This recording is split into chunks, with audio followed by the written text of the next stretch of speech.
this very first symposium on human trafficking. We're very appreciative to have and some very distinguished guests with us that we'll be sharing with you. I'd like to introduce two people to you, Dr. Michael DiBernardi and Lynn Sanchez. Lynn, if you've been involved with human trafficking in New Mexico, you've probably run into Lynn. Dr. Michael has also been very, very key in all of this, and he's going to be the one that will be introducing the speakers. I just have a couple announcements. Everybody that registered should have a ticket to be able to get their lunch. If you do not have a ticket, please go get one if you have registered. Please do not take pictures of our speakers. We do have cameras and we do have folks that will be doing that, and especially of our panelists. We appreciate that you would not take pictures of any of our panelists because of confidentiality issues. So let's go ahead and get started and let Dr. Michael take over from here. Good morning, everyone. I'd like to welcome you all to the first Southwest Symposium on Human Trafficking. We're very excited to have you all here, speakers, panelists, participants in the audience. We're going to spend the day looking at the various dimensions of what's being done in New Mexico to address the issue of human trafficking. About 6 years ago, the New Mexico Office of the Attorney General began an assertive awareness and education campaign to bring to light human trafficking practices in New Mexico. Human trafficking legislation was introduced and passed, and as victims were identified and criminals prosecuted, a slow but steady flow of victims' cases entered into the system. Similar efforts were also taking place on an international scale over the last decade or so, as organizations and governments from the United Nations on down have really focused energy on bringing awareness of this issue into public consciousness. The Trafficking Victims Protection Reauthorization Act of 2003 stated, quote, "As the 21st century begins, the degrading institution of slavery continues throughout the world. Trafficking persons is modern-day slavery." So the education campaigns that have been taking place have been effective, and we've now reached the point, both in New Mexico and around the globe, where human trafficking is recognized for what it truly is, modern-day slavery.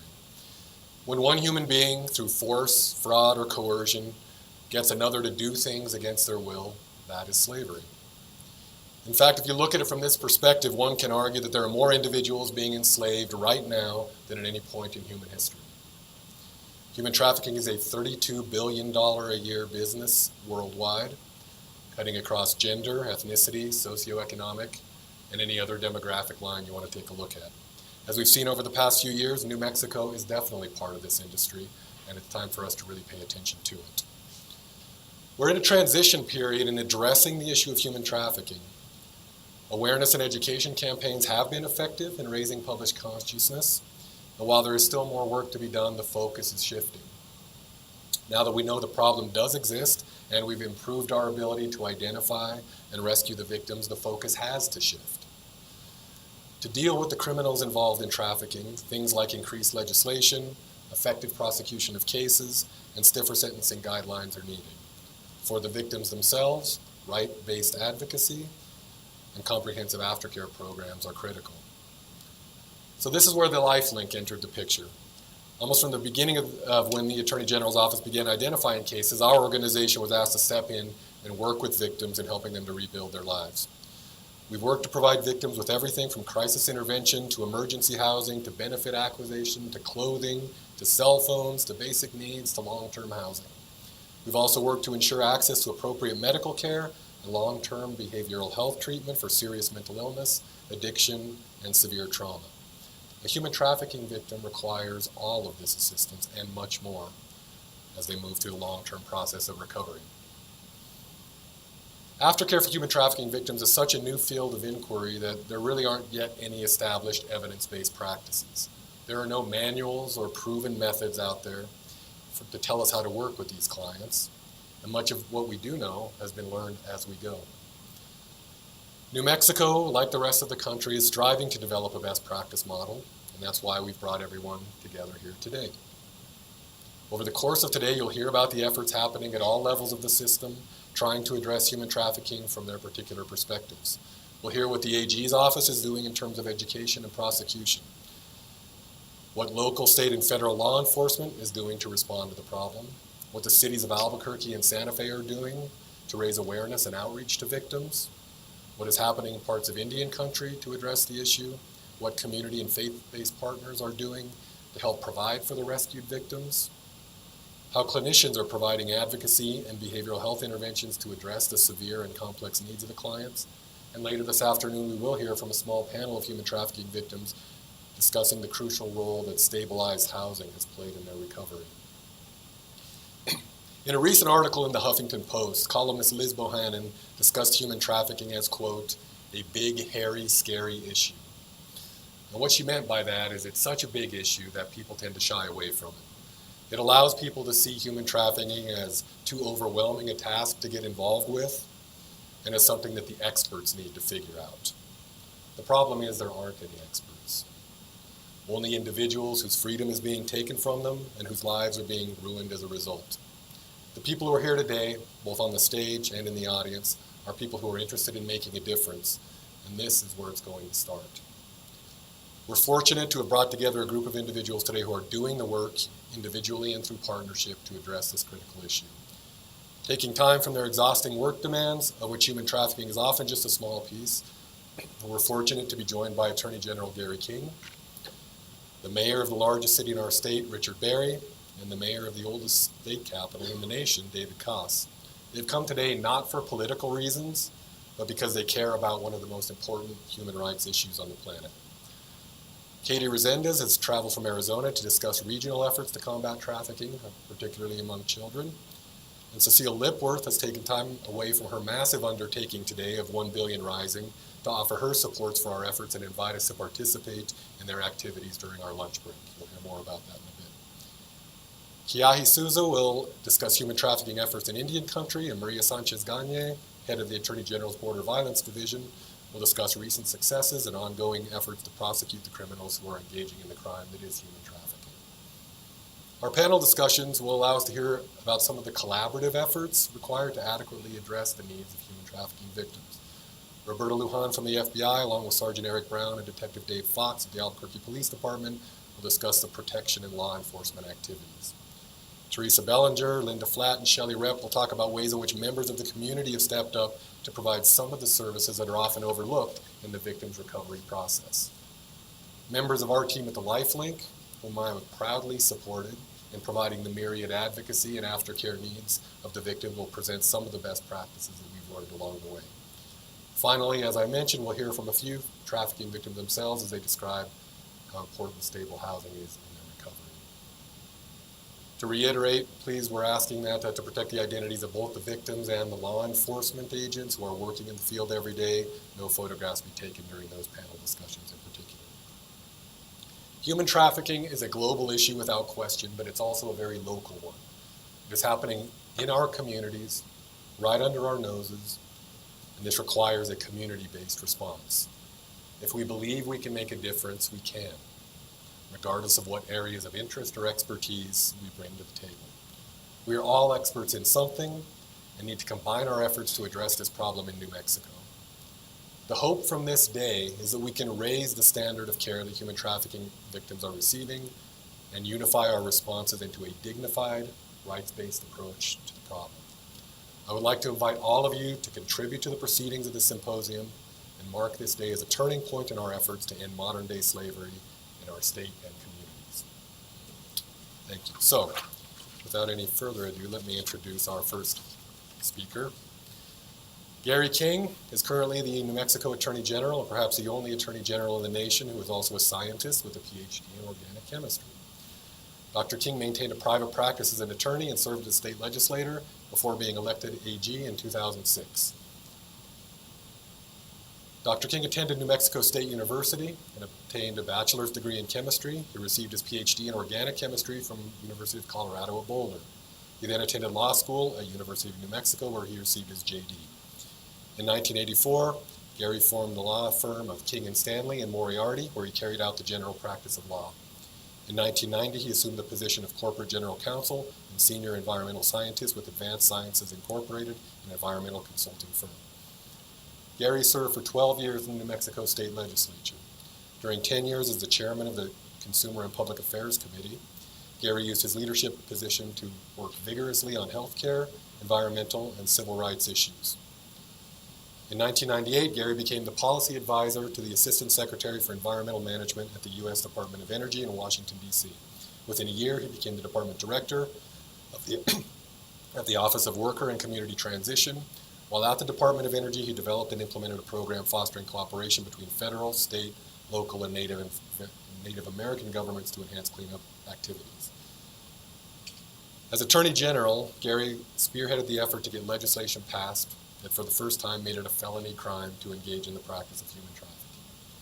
A.G. King was invited to Geneva, Switzerland by a United Nations committee to present this legislation as a model for other nations around the world that are seeking to end the practice of human slavery.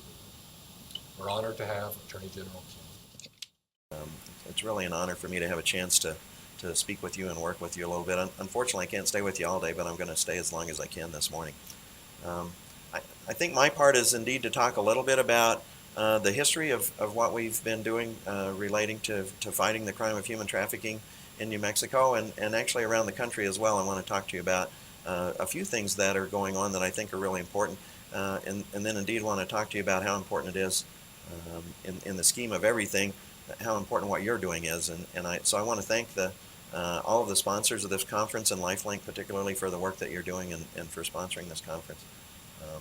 I will thank a few other people as I go along because the basis for my story today I think is going to be to talk a little bit chronologically about how we came to the place that we are in New Mexico, and if I go on too long, you guys will wave at me and let me know because I get really involved in this and forget to pay attention to my watch. This issue first came to my attention right after I became the Attorney General indeed from Maria Sanchez-Gagne, who's the head of my Border Violence Unit, and she was there at the agency when I came, and so she brought this to me and said, the other states on the border, along the border with Mexico, have human trafficking statutes. New Mexico does not, and so we were really concerned that New Mexico might become a focus of human trafficking if we weren't at least as strong in how we were dealing with human trafficking as the other states along the border were.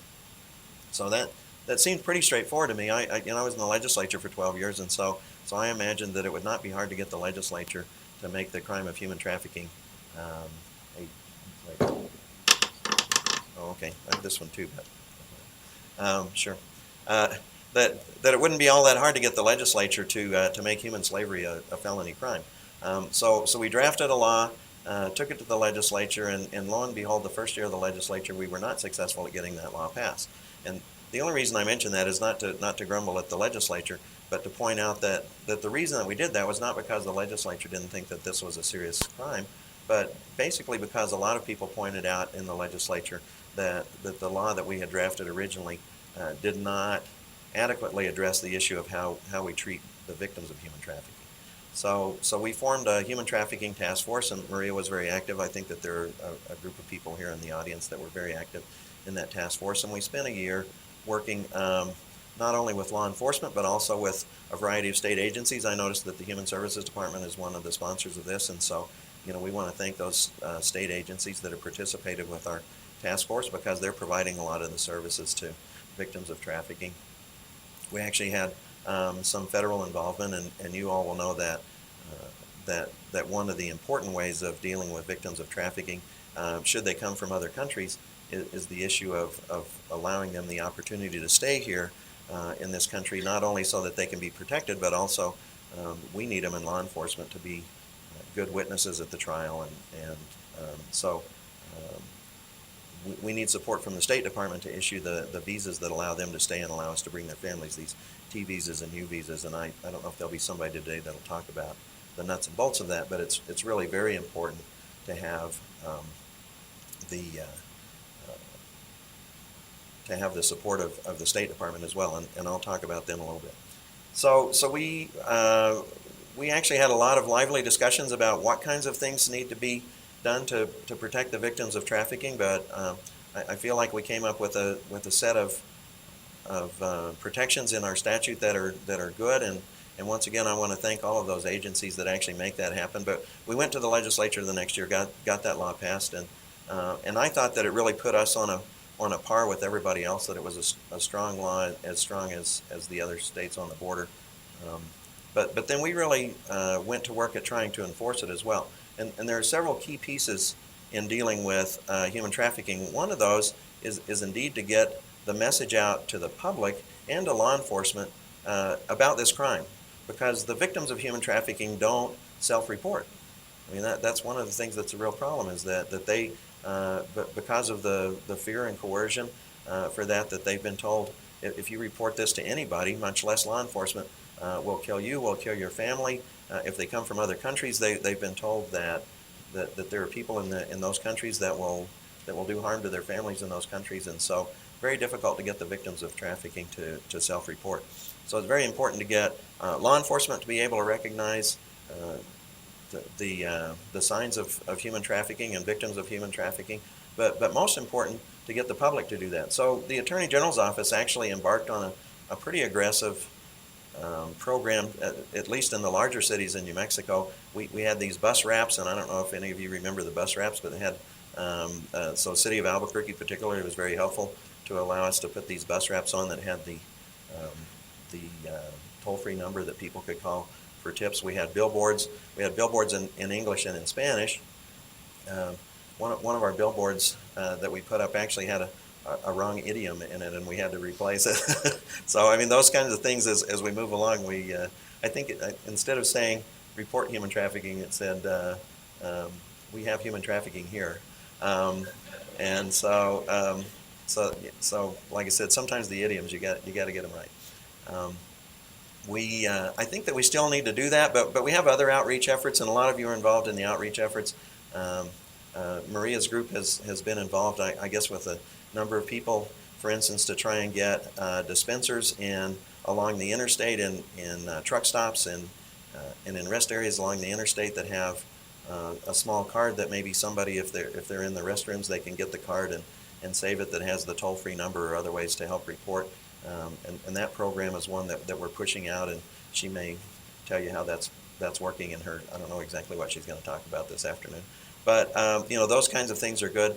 We had a pretty good working relationship because of Maria with the Attorney General's office in Chihuahua, Mexico, and we already had a couple of MOUs with the state of Chihuahua to deal with trafficking in arms and trafficking in drugs. And so as part of our effort to encourage the legislature, I had the Attorney General from Chihuahua come here to New Mexico, and we signed an MOU that said that we would share information with the state of Chihuahua on the trafficking in human beings too, and we still operate under that MOU. And that led to one of the things that was talked about in the introduction, but one of the things I didn't realize is that there are these laws on the books now everywhere. There's the federal law. Most states have laws against human trafficking, but it doesn't do any good to have a law on the books if you don't get it. So it's really an honor for me to have a chance to speak with you and work with you a little bit. Unfortunately, I can't stay with you all day, but I'm going to stay as long as I can this morning.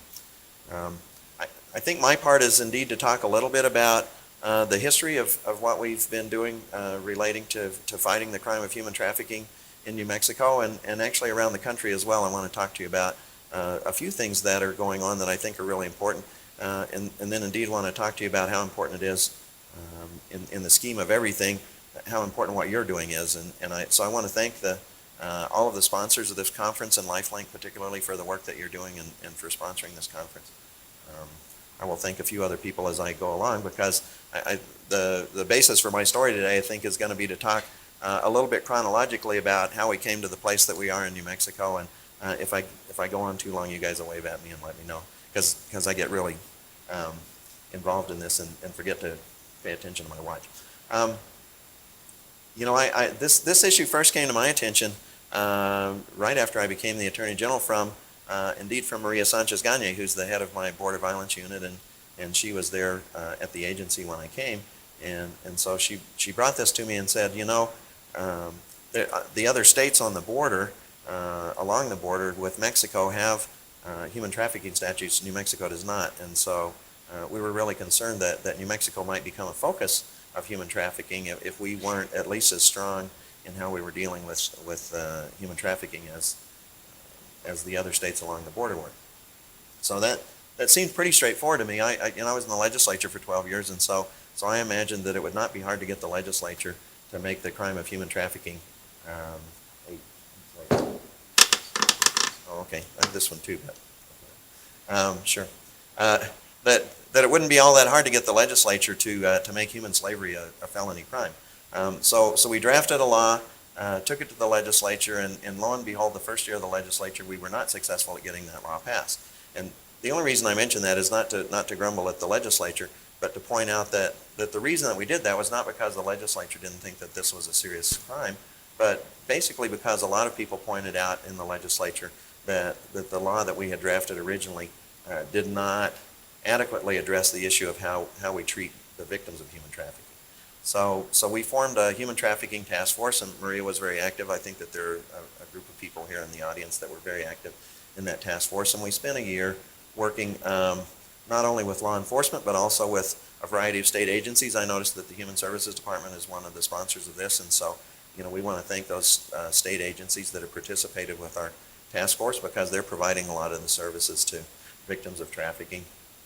We actually had some federal involvement, and you all will know that that one of the important ways of dealing with victims of trafficking, should they come from other countries, is the issue of allowing them the opportunity to stay here in this country, not only so that they can be protected, but also we need them in law enforcement to be good witnesses at the trial, and so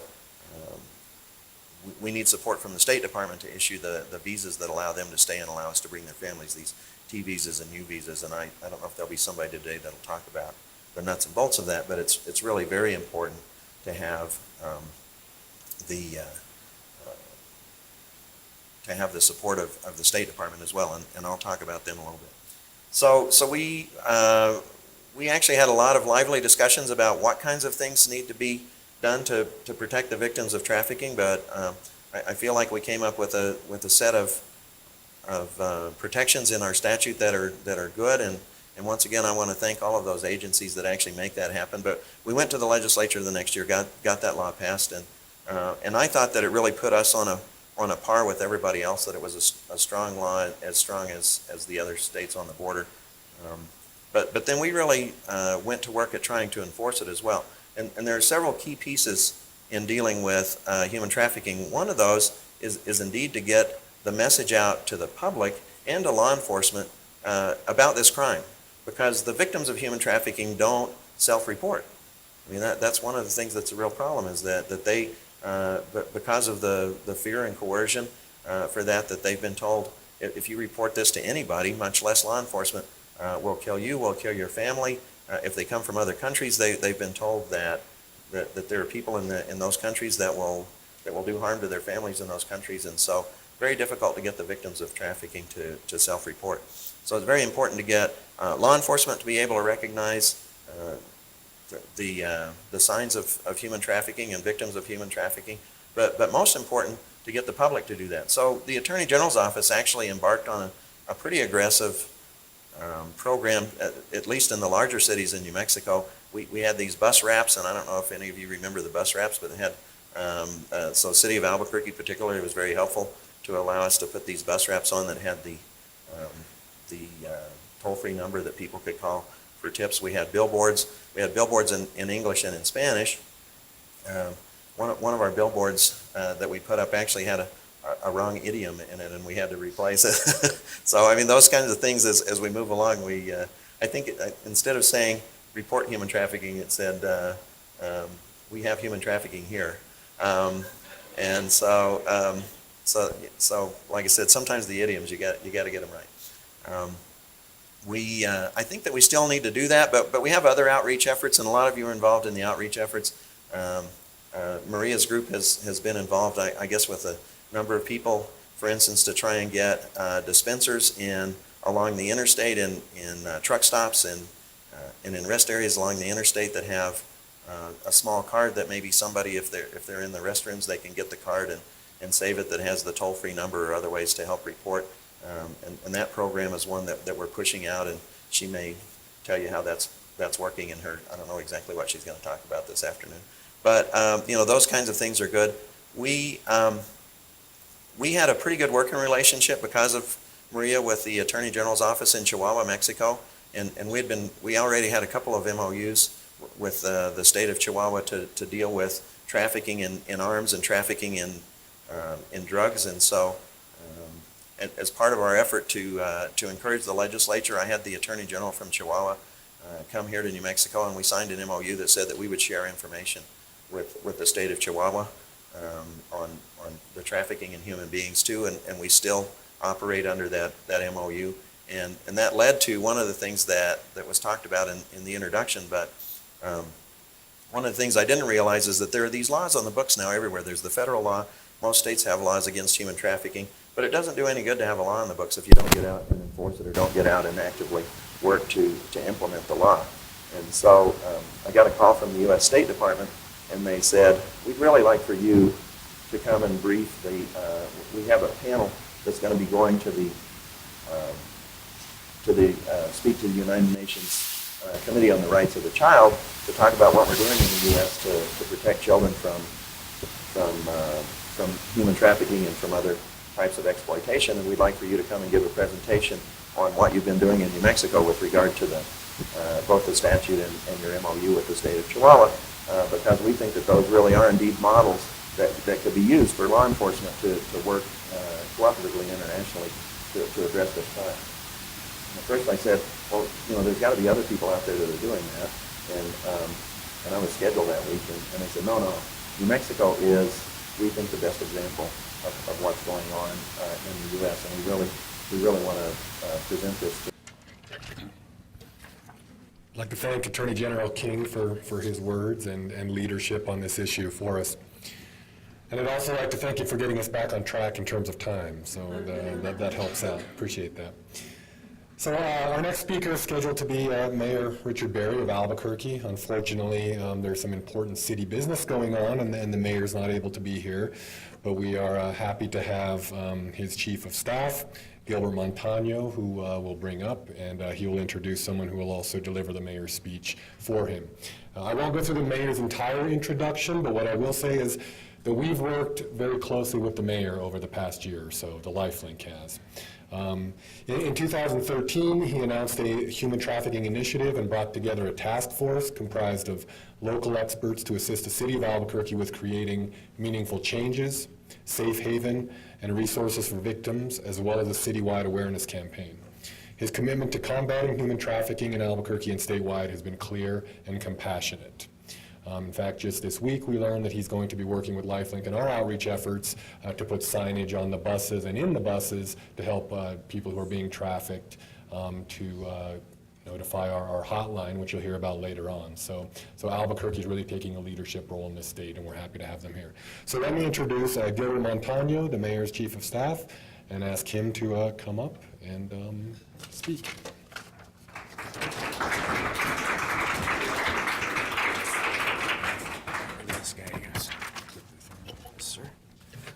Good morning.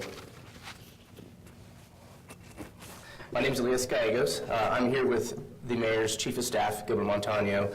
I'd like to say that Mayor Berry was honored that he was asked, and he's honored to be a part of this symposium. But I'd like to thank you for the opportunity to speak to you all on this important topic. The mayor sends his apologies that he will not be able to attend.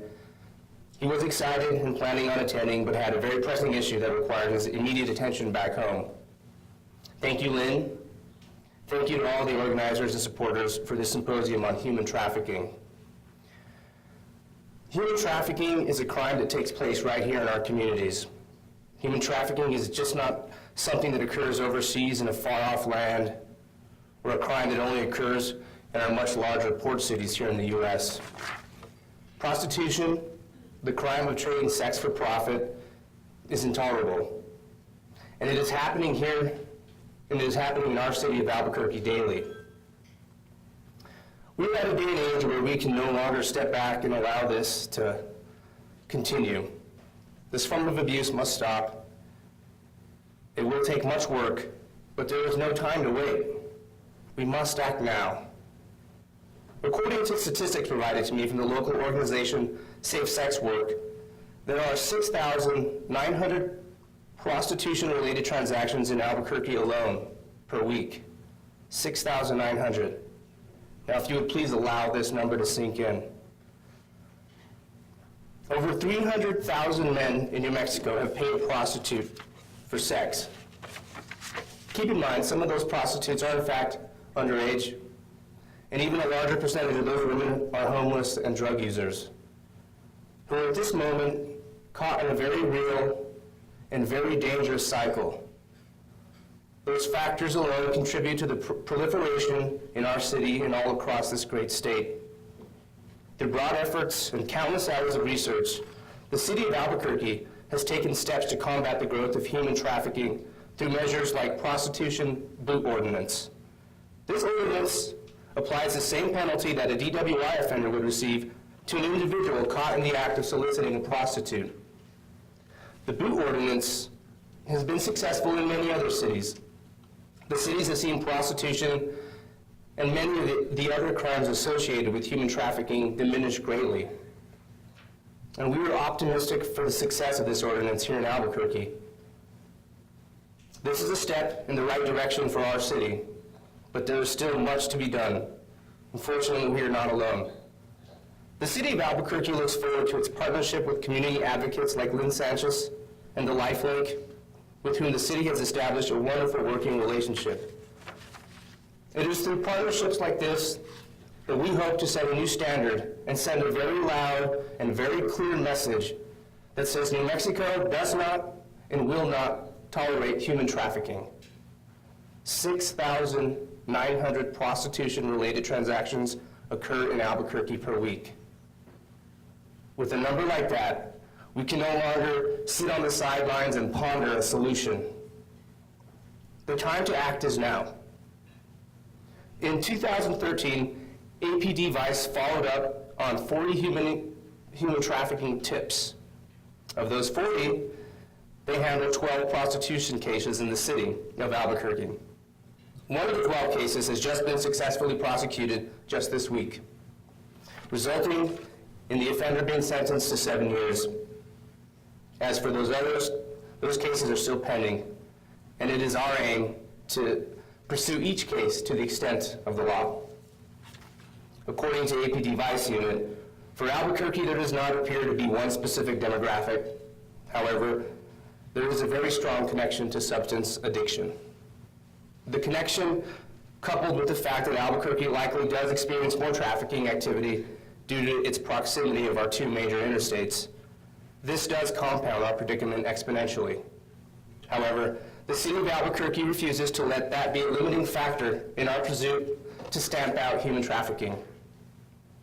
Through concerted efforts and unique undercover operations, APD Vice has conducted over 90 operations last year alone. These operations have moved us in the directions of using a select group of officers alongside some of our finest detectives. This unit also has and maintains an overtime budget which allows our detectives to respond to tips at all hours of the day or night. APD Vice also maintains a good working relationship with other Vice units in the region, including Denver, Los Angeles, Dallas, Phoenix, Las Vegas, and Oklahoma City. These relations allow us to access a number of narcotic detectives, if and when necessary. APD, in turn, also is the only Vice unit in the state called upon by other agencies to provide assistance. So you can see, there are many facets to fighting this growing epidemic of human trafficking. Adopting the boot ordinance is only one prong in this fight. Some of our other tools and assets are the use of awareness. Bus posters, bus wraps, the use of billboards to raise awareness, especially during peak seasons like the Balloon Fiesta, the State Fair. This awareness will allow victims and witnesses access to a hotline number, a number they can call and receive help or report these types of crimes. We are also looking at creating a new legislation, such as a cyber threat bill.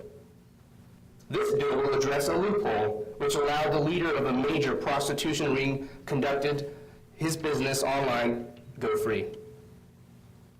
Shifts in all our mentalities, as well as continued partnerships with entities like LifeLink here in New Mexico, as well as efforts made outside our state with groups like Children of the Night in Los Angeles. And most importantly, attention to a much needed topic, attention and resources dedicated to mental health services. Services for those who are most in need, who tend to experience a host of issues which often lead those individuals to the streets. No city is without crime. But together with strong convictions and unwavering unity, we can turn the tide and change the landscape of New Mexico and create a brighter future. On behalf of the City of Albuquerque and for the Honorable Mayor Richard J. Berry, I would like to thank you for your time, and I would like to thank you for your support. Thank you.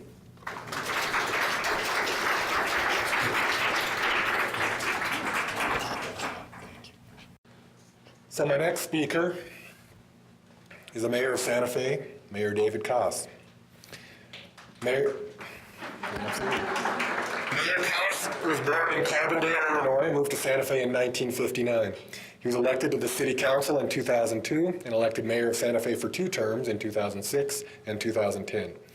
Presiding over the oldest capital city in the U.S., known internationally for its unique historic, cultural, artistic, and creative heritage, is a full-time job which the mayor does not take lightly. Mayor Koss holds a bachelor's degree in wildlife science from New Mexico State University and a master's degree in zoology from Southern Illinois University. He's worked as a surface water scientist for the state of New Mexico, the director of the Environmental Protection Division within the New Mexico Environment Department, and the Santa Fe Public Works Director. As city councilor, Mayor Koss co-sponsored Santa Fe's Living Wage Ordinance, a landmark law which has drawn national and international recognition. He also co-sponsored the Neighborhood Bill of Rights, which empowers local residents to maintain the integrity of their neighborhoods, and Santa Fe homes, requiring all new developments built within the city to include 30% affordable housing. In 2013, Mayor Koss introduced Resolution 2013-42, which provided support and funding for outreach to human trafficking victims through the posting of the 505 Get Free hotline on buses and signage throughout the city. Please welcome me in welcoming Mayor David Koss.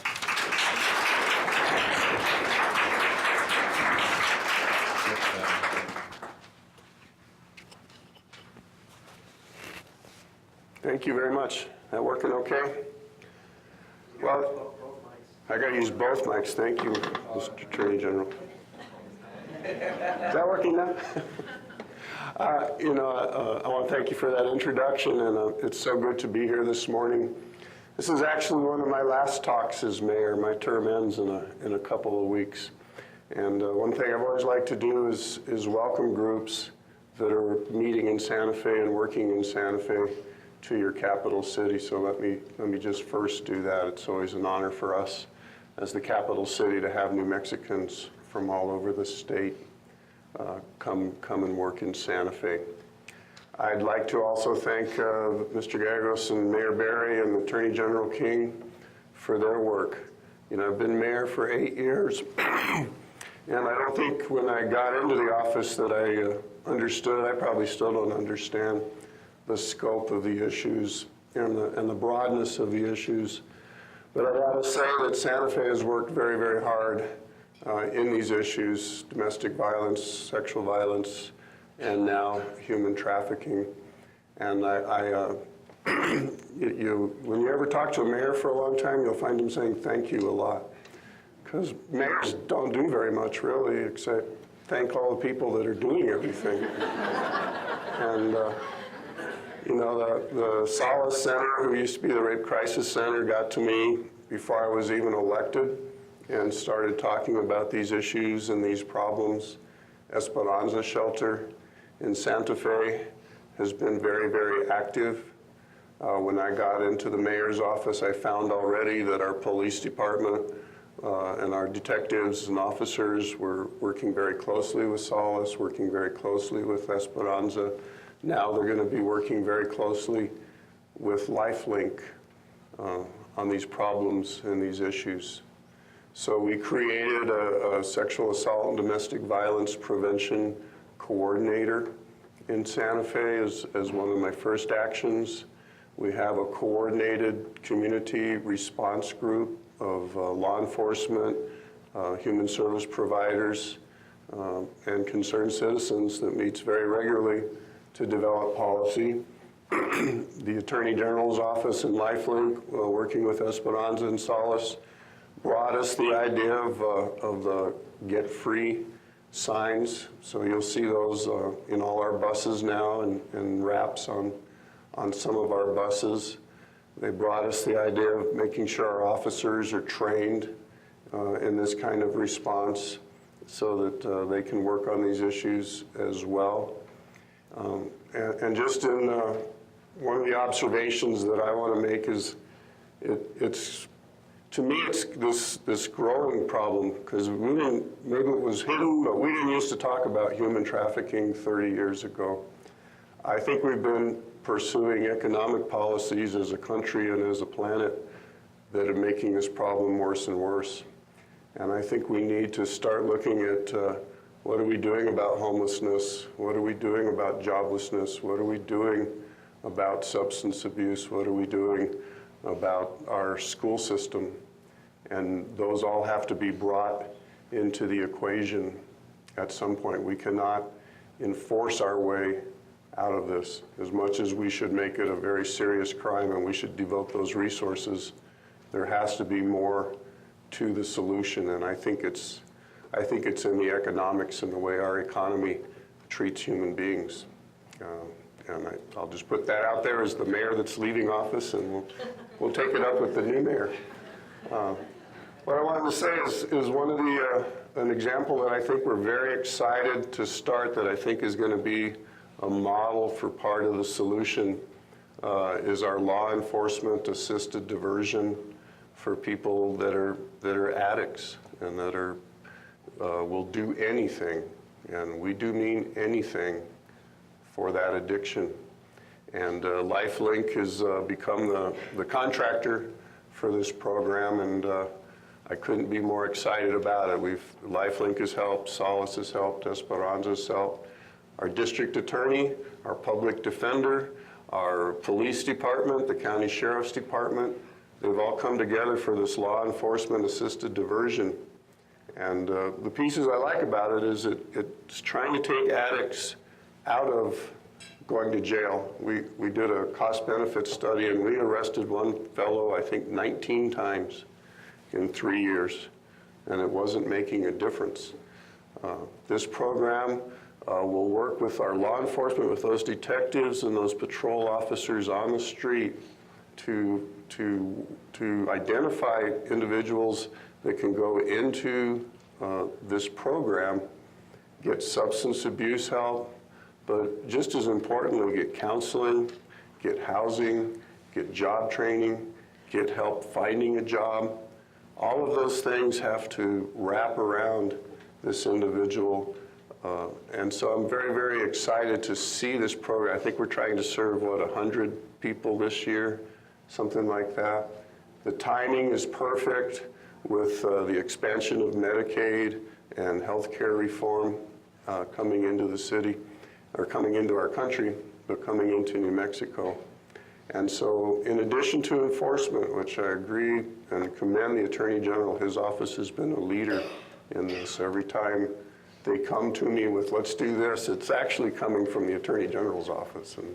And so I've been very happy to do that. But I think we got to address some basic economic realities, especially for women and for young people in our communities. And I think the LEAD program is going to be developed as a model of showing how really we can do that in Santa Fe. So, I want to commend everybody for working in what is a very, very difficult field, a very, very emotional field. I want to thank my friends in Solace and Esperanza, LifeLink, the police department, the district attorney's office, all of the people that I see working every day on these issues in the community of Santa Fe.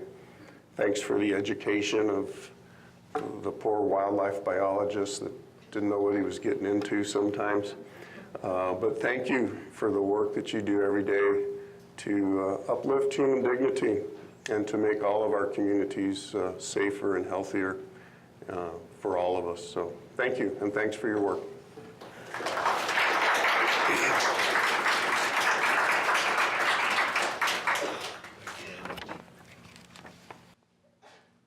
So, our next speaker is Cecile Lipworth from 1 Billion Rising, and she's going to say a few words about what's going to be happening in the lunch hour.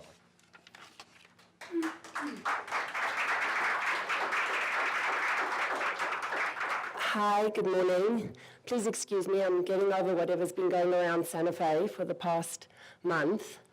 Thank you for having me here this morning. Thank you, Lynn Sanchez, for inviting me and for hosting this human trafficking symposium on V-Day, 1 Billion Rising Day, February 14th. As I was walking down here from the roundhouse where we were setting up, the wind was really blowing. Unusually blowing, like it normally blows, what, in April sometime? And I think it's really blowing in the revolution today. Around the world, risings have been happening since last night. I've been online since 7:30 last night, where the risings started in the Philippines, and I'll tell you what the risings are. Last year, it was V-Day's 15th anniversary. V-Day is the global movement that Eve Ensler founded 15 years ago. That came out of her play, The Vagina Monologues. And for the last 15 years, we've been working around the world using her play to really educate and start dialogues in communities around the word vagina, because when you can't say the word vagina, you can't really say what's happened to your vagina. And so it's been revolutionary in just saying the word. I remember when I started, you couldn't say the word, you couldn't put it up on marquees, outside theaters, and now today it's on every comedy TV show, basically. So saying the words really brought about an opportunity for communities like ours to start a dialogue, to start speaking about the issues that women face. And when it came to our 15th anniversary, we wanted to really celebrate and find out how do we share the victories of what's going on in the world. But at the same time, we looked around and said, violence against women hasn't ended. It's still going on. It's horrific, it's global, it's epidemic. And the United Nations statistic is that 1 in 3 women on the planet will be raped or beaten in her lifetime. When you look at the population of the planet of 7 billion people, that's 1 billion women. So Eve and V-Day put out a global call to action. We said to activists around the world we've been working with, we want you to get your communities, we want to come out, we want to get into the streets, we want to show the world what 1 billion women really looks like. Because statistics often just go into our brain and in the one ear and out the other. But when you see the volume of 1 billion, you understand how many women and girls are affected by violence. And so we put out the call to action last year, and we got 1 billion people to rise. We trended in 7 countries in the world. We had 500,000 Twitter thingamajiggies. It was incredible. And if you go on our website, you can actually see the risings. And this year, we decided we really wanted to go deeper. We wanted to go deeper into the conversation and really look at the intersectional issues that cause violence against women, that cause people to traffic other human beings, that rape other human beings, that abuse other human beings. And we have to look at those intersections of race and poverty and economic disparity, racism, colonialism. What has it done to our communities? What has it done to the men? How has it harmed and oppressed men so that violence is the only outlet for what they feel? This year, and we have, again, over 200 countries participating. And as I said, they started last night in front of President Aquino's palace in the Philippines, protesting militarization, protesting the horrific aid they've given to the victims of the survivors of the hurricane that just recently passed through. They've been dancing in Taiwan, the most beautiful human beings in the pouring rain wrote the word justice in Chinese out of human bodies. in front of the Taiwanese temple. It's just exquisite. People are rising in Cape Town. They're rising to end the horrific rape and abuse there. In Kenya, we got a video this morning of young girls from the V-Day Safe House marching down the street screaming, "We are here to end FGM." And in Atlanta and Miami, they're literally stopping the traffic in the roads to stop human trafficking. And there's a virtual stop trafficking going on Facebook and the internet as well. So it's with great pleasure that I'm here today and that Lynn has convened and LifeLink has convened this. And I think when we hear of the horrific statistics in New Mexico of human trafficking, we always think, you know what, it happens over there. It happens in Europe, they traffic there. We don't ever think it happens in our own home backyard, but it does. And so I really appreciate and thank every single one of you who are doing the work to ensure women are safe, girls are safe, that there is no more violence, that the revolution really does come, and that we end violence against women and girls. I know you're all joining us at 12 o'clock. We're going to dance in front of the Roundhouse. We've got speakers, flash mobs. And I just want to say a little bit about dancing because it seems incongruent with when we're talking about violation. For many women, when they are violated, they really step out of their bodies.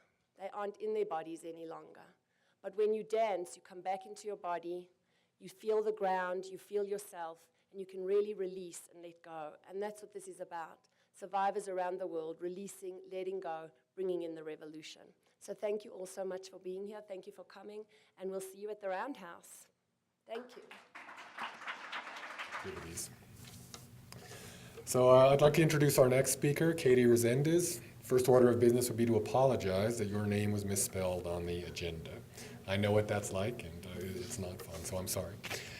Over the past 7 years, Katie Resendez has been actively working to fight human trafficking in the state of Arizona.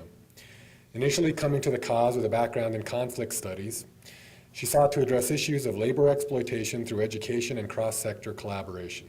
She continues this work today in her efforts to end child slavery and create a coordinated response to domestic minor sex trafficking. Katie's professional commitment to address the issue of modern-day slavery began with work as a statewide training coordinator for Arizona Lead to End Regional Trafficking, or ALERT. The position provided the opportunity to deliver training and build networks across the state. Transitioning into a program supervision role, she was able to oversee daily case management to victims of trafficking and implement best practice strategies for addressing victimization. In an effort to expand community efforts to address trafficking, she has served on the Department of Justice Focus Group on Human Trafficking of American Indian and Alaska Native Women and Children, Unified Solutions Tribal Community Development Group's Tribal Victim Advocacy Advisory Council, and the Girl Scouts Cactus Pine Council's GEMS, a teen-led program for peer education on human trafficking. So please join me in welcoming Katie Resendez. I'm very, very happy to be with you this morning. Thank you so much to Lynn Sanchez, she wandered away back there. Thank you so much. It's wonderful to be invited to speak here in the state of Arizona, or state of New Mexico. See, I told you I needed my notes. So a rights-based approach to working with the issue of human trafficking. Today I want to talk about 3 elements of what a rights-based approach really means. The first is humility, the second is creativity, and then the final one that I'll speak about will be the obvious one. So humility. When we think about human trafficking, whether we started working on this issue 20 years ago, whether you came to the field 7 years ago, or whether you're here as your first introduction to the issue of human trafficking, it's a bit humbling. Because what it requires to really address the issue of human trafficking is to recognize that there is something wrong. And not just something wrong in the greater world. The AG spoke very clearly to the idea that we used to always think that trafficking happened in Thailand, maybe in the Philippines. Maybe they brought someone here, but it wasn't our home issue, right? But when we start to really work on the issue of trafficking, we recognize that it means that there is something wrong with our own communities and with our own neighborhoods. And so we're humbled before that issue. And then we start to look into that victimization, and we realize how horrific this crime really is. And it takes us aback. And for a lot of us, we have to get over this moment of paralyzation of, oh my gosh, what's going on? I thought slavery was outlawed many, many years ago. How could that still be existing here in the US, and how could I by the clothes I wear or the people I ignore on the street be contributing to it? So we've worked to build our own humility and build our strengths that way. But I am going to say today that as an anti-trafficking community, we have to take a step further and humble ourselves again. So for a moment, I am going to be the one who gets up and says, stop, we're not doing all of this right. We need to think about what we're doing. The very first thing we need to do is recognize the factions and fracturing that's going on in the anti-trafficking world. New Mexico is really unique because it's one of the few states that I've worked in where everyone was in the same boat happily from the beginning. Now, I won't say you've all stayed in the same boat, but we had folks who were working on immigration issues, folks who were working on labor rights movements, folks who were working on international labor trafficking, folks who were focused solely on sexual exploitation of minors, and folks who were focused solely on sex worker rights, all talking together about trafficking. And that was a few years ago. We've started to dissipate a little bit. And I know a lot of your organizations and a lot of the organizations around the state get their funding through federal grants or state grant systems. And so oftentimes it's hard to be in the same boat with the person who might be stealing your money, right? I know that. But think about it. We're working on trafficking. If money is our only focus, and we're seeing dollars before human beings, we're following that exact same line the traffickers do, right?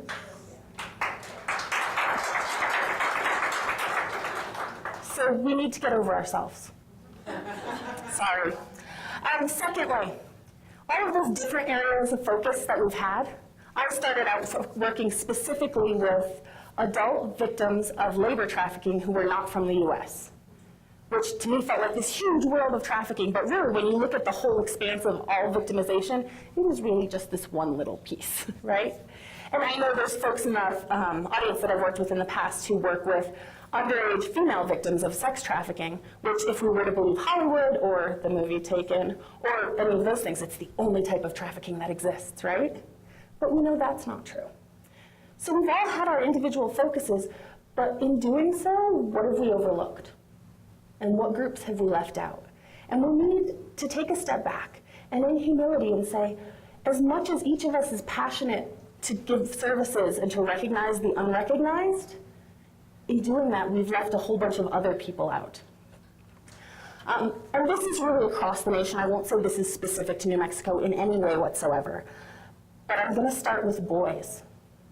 What services are there for young men under the age of 18 who have been victimized by trafficking? Nationally, there are about 20 beds. Let me repeat that. Nationally, there are about 20 beds. That's labor or sex trafficking. Okay?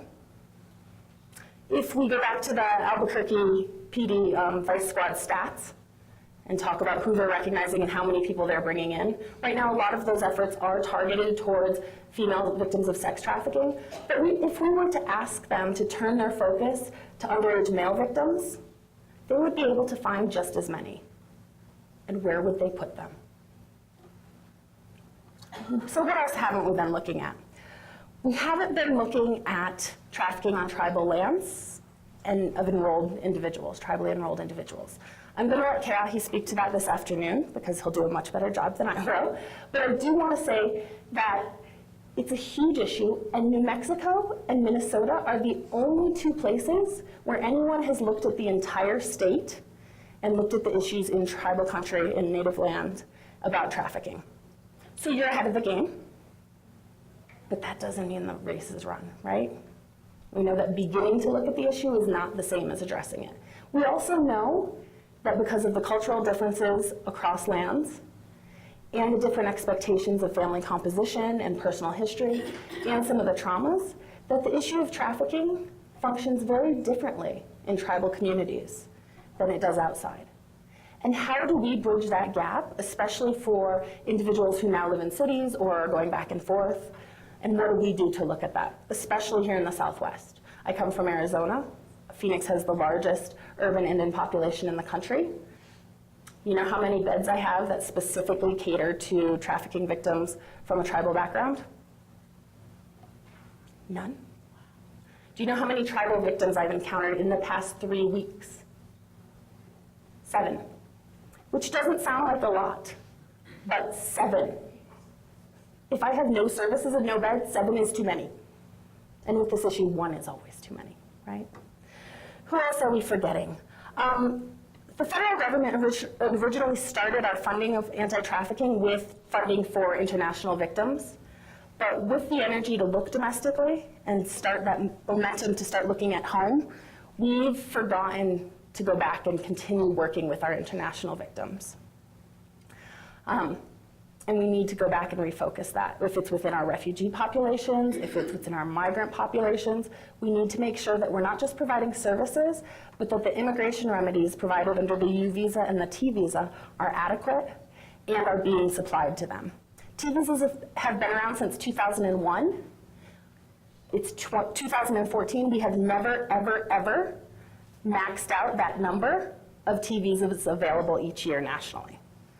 So that means people who are applying to stay here because it is too dangerous to go back home because their traffickers will kill them, and that is the reality of the situation, have not been receiving their T visas. So we need to start thinking about why and how.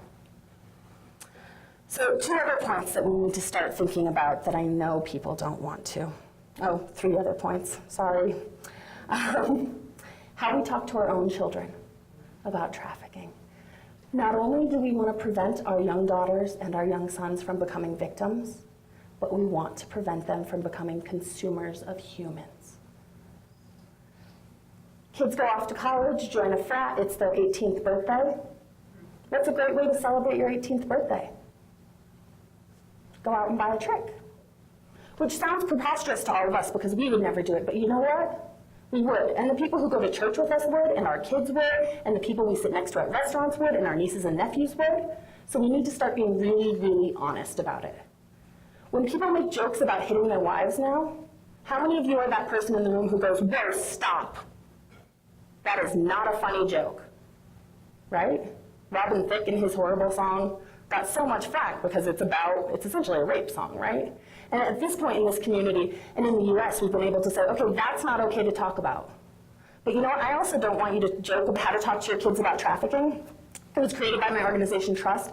I also brought a few of the glossy versions, so if you're a service provider or representing a school, I'd be happy to give you a chunk of them. If you're interested in more, then we can talk about how to get more of those into your hands, okay? Okay, so who else aren't we looking at? Our own kids I mentioned, demand I started to talk about. So if there's no one to buy, then we don't have to worry about it. We've spent years and years and years doing a really good job of increasing penalties for pimps, and for traffickers, and for labor rights violators. But we haven't done a lot to increase the effect on Johns.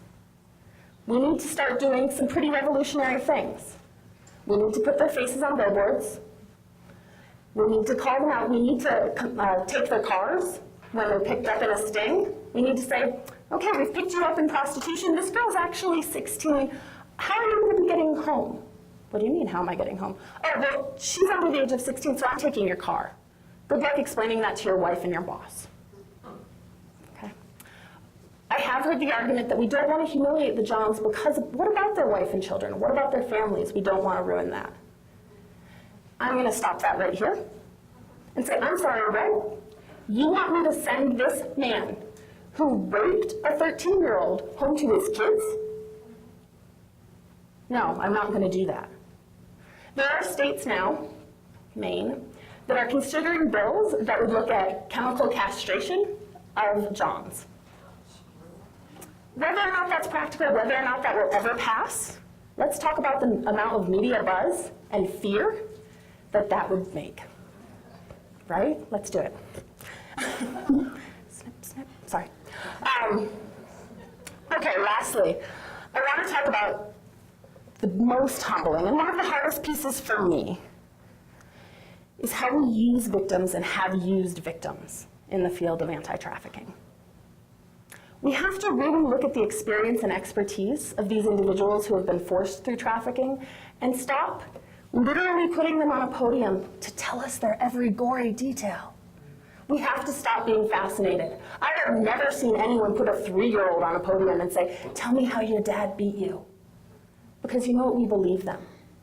And we say, that was horrible, I believe you, I trust you. You don't have to tell me the details. But for some reason with trafficking, we want to see that story again and again and again. And excuse my language, but screw that. That's not what their expertise is good for in this field. Their expertise is good for things like reviewing curriculum. Train up your survivors. Get them to the point where when you write a curriculum, you send it out to them, they send it back to you 3 days later and say, this was great, this was great, this was offensive, and this didn't happen to me. You know, or I can't speak to this. Think of ways that survivors can be active in this field as something other than a Barbie doll in a glass box. We have to start doing that. Okay, so that was just my first point. Humility. Humility is about getting over yourselves, right? So I want you all to take a minute, get over your issues of fear, embarrassment, pride, all of those things. Turn to the person you're sitting next to, say hello, say Happy Valentine's Day, and introduce yourself.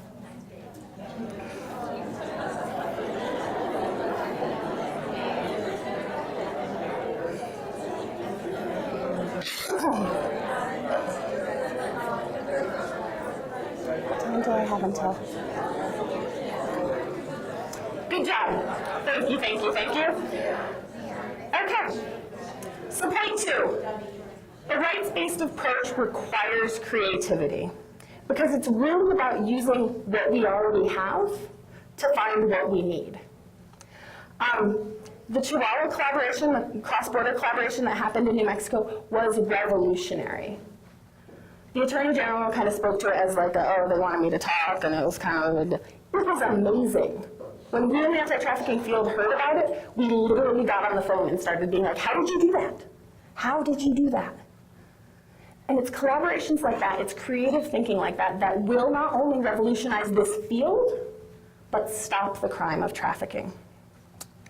So we have to think about our problem areas and think about how to creatively address them. I mentioned a number of times the lack of beds for various populations. That tells me that we have to start thinking creatively about housing. When trafficking began, or anti-trafficking began as a field, everyone wanted to build a shelter with someone they loved's name on it, and probably angel wings or hope in the name somewhere. And I have 18 beds for so-and-so, and they all get a blanket and a formula and this and that. Which is great, but for years and years, we've come to realize that bed and breakfast and a Bible isn't gonna fix this issue. It's a start, but it's not the only solution, okay? So we have to think about other housing options. In other states, we're looking at scattered site housing, so where individual trafficking victims can be placed in their own apartments. Oh my God, but they might run away, or they won't feel safe. Yeah, you know what, some trafficking victims won't. But when you talk to a survivor and you say, what would you prefer? To be in your own apartment, we won't be able to provide security, or we have the shelter where we have security, I can damn well assure you that that survivor will tell you which they feel more comfortable with. And we can truly listen to victims' needs and offer them an option.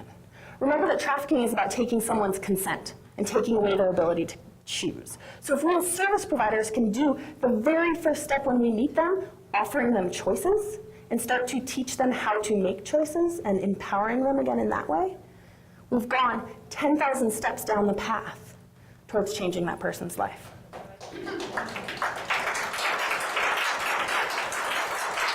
So maybe it means scattered site housing. Maybe it means looking to unusual places for housing. We've always shied away from domestic violence and housing for trafficking victims, but I can tell you here in New Mexico, you've done some good work combining those.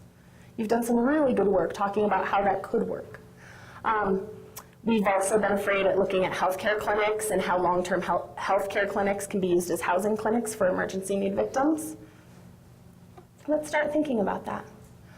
There are states where there are child correctional facilities that fell out of favor in the late 90s, and that those buildings have been left empty since about 2010. My home state, Arizona. We have about 20 of those buildings. I don't want them to be baby jails anymore. but I know they have cafeterias, I know they have housing, I know they have beds, and I know they are safe.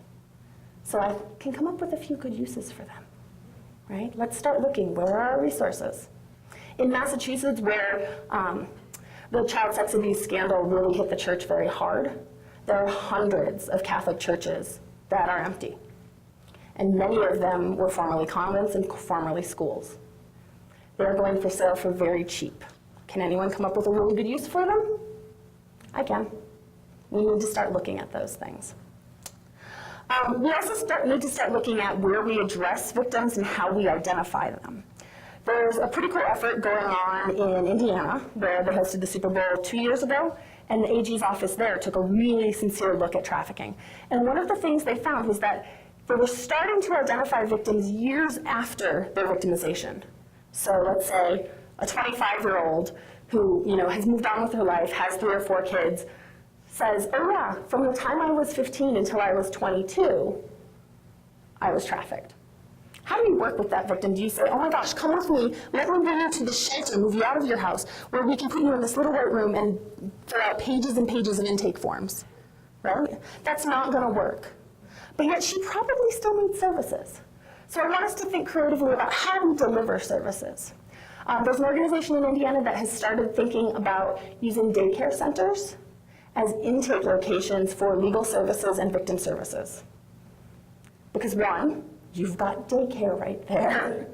But 2, it's also a familiar and comfortable spot for young mothers. So we really have to look at meeting people where they're at. Starting to come out of both Minnesota and Washington State. So there's some creative ideas going on. And New Mexico, you led the way with creativity, with the cross-border collaboration, but that was a few years ago.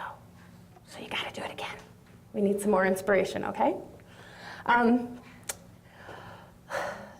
The other thing about creativity is it requires coordination and collaboration. And we need to get on the ball. We need to be honest with one another. We need to be transparent with one another. And that means that we need to start collecting good, reliable statistics. As a field, we haven't done that. We really haven't. We've said, I want to protect my victim's name. I want to make sure the cops don't get to them. Or the cops are saying, well, it's my case and I don't want to impinge on my case, da-da-da-da-da. We need to come up with secure ways to collect data so that when someone says, well, how many trafficking cases are there in New Mexico? Or how many victims do you think are out there right now in this city? We can say, this is my number. And that number becomes important later on down the line. So how do those of you gathered in this room work to better statistics? How many of you are not from New Mexico? Okay, so all of you come see me afterwards and you get one of these. Everyone else who isn't one of those people, take out your cell phone. I'm dead serious. I used to be a 3rd grade teacher, take out your cell phone. This is how you will better the statistics in your state.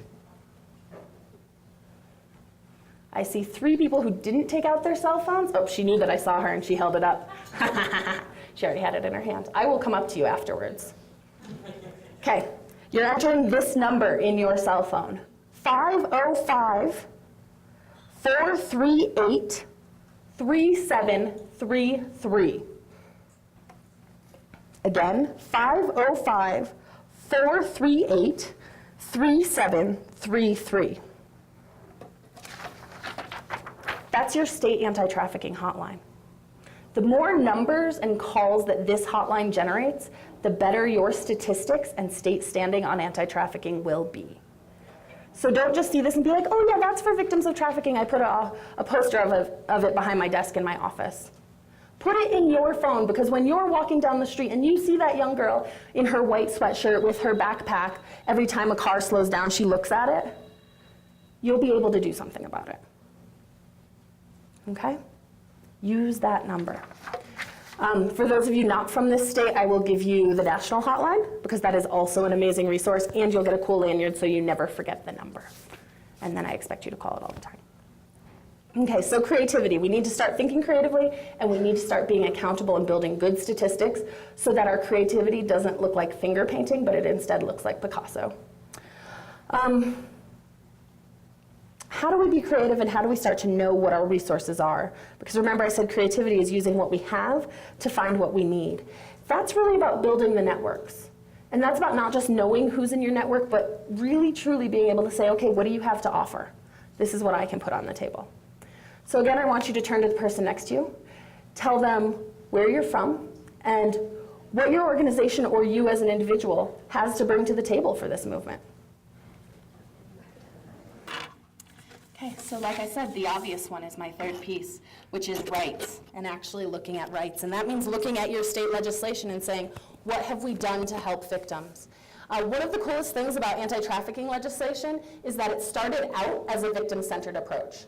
There are very few other crimes in the US that started out focused on victims.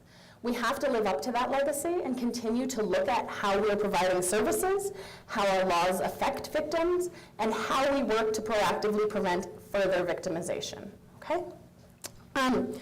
Excuse me. The New Mexico statutes on trafficking, which are 3052-1 and 3052-3, so one of those is the definition of trafficking, which is a very, very strong bill. It was one of the first ones in the country that was fairly comprehensive. And then 3052-3, which establishes the task force, are both really good starting points. But the House bill that they're looking at today is also a really important piece.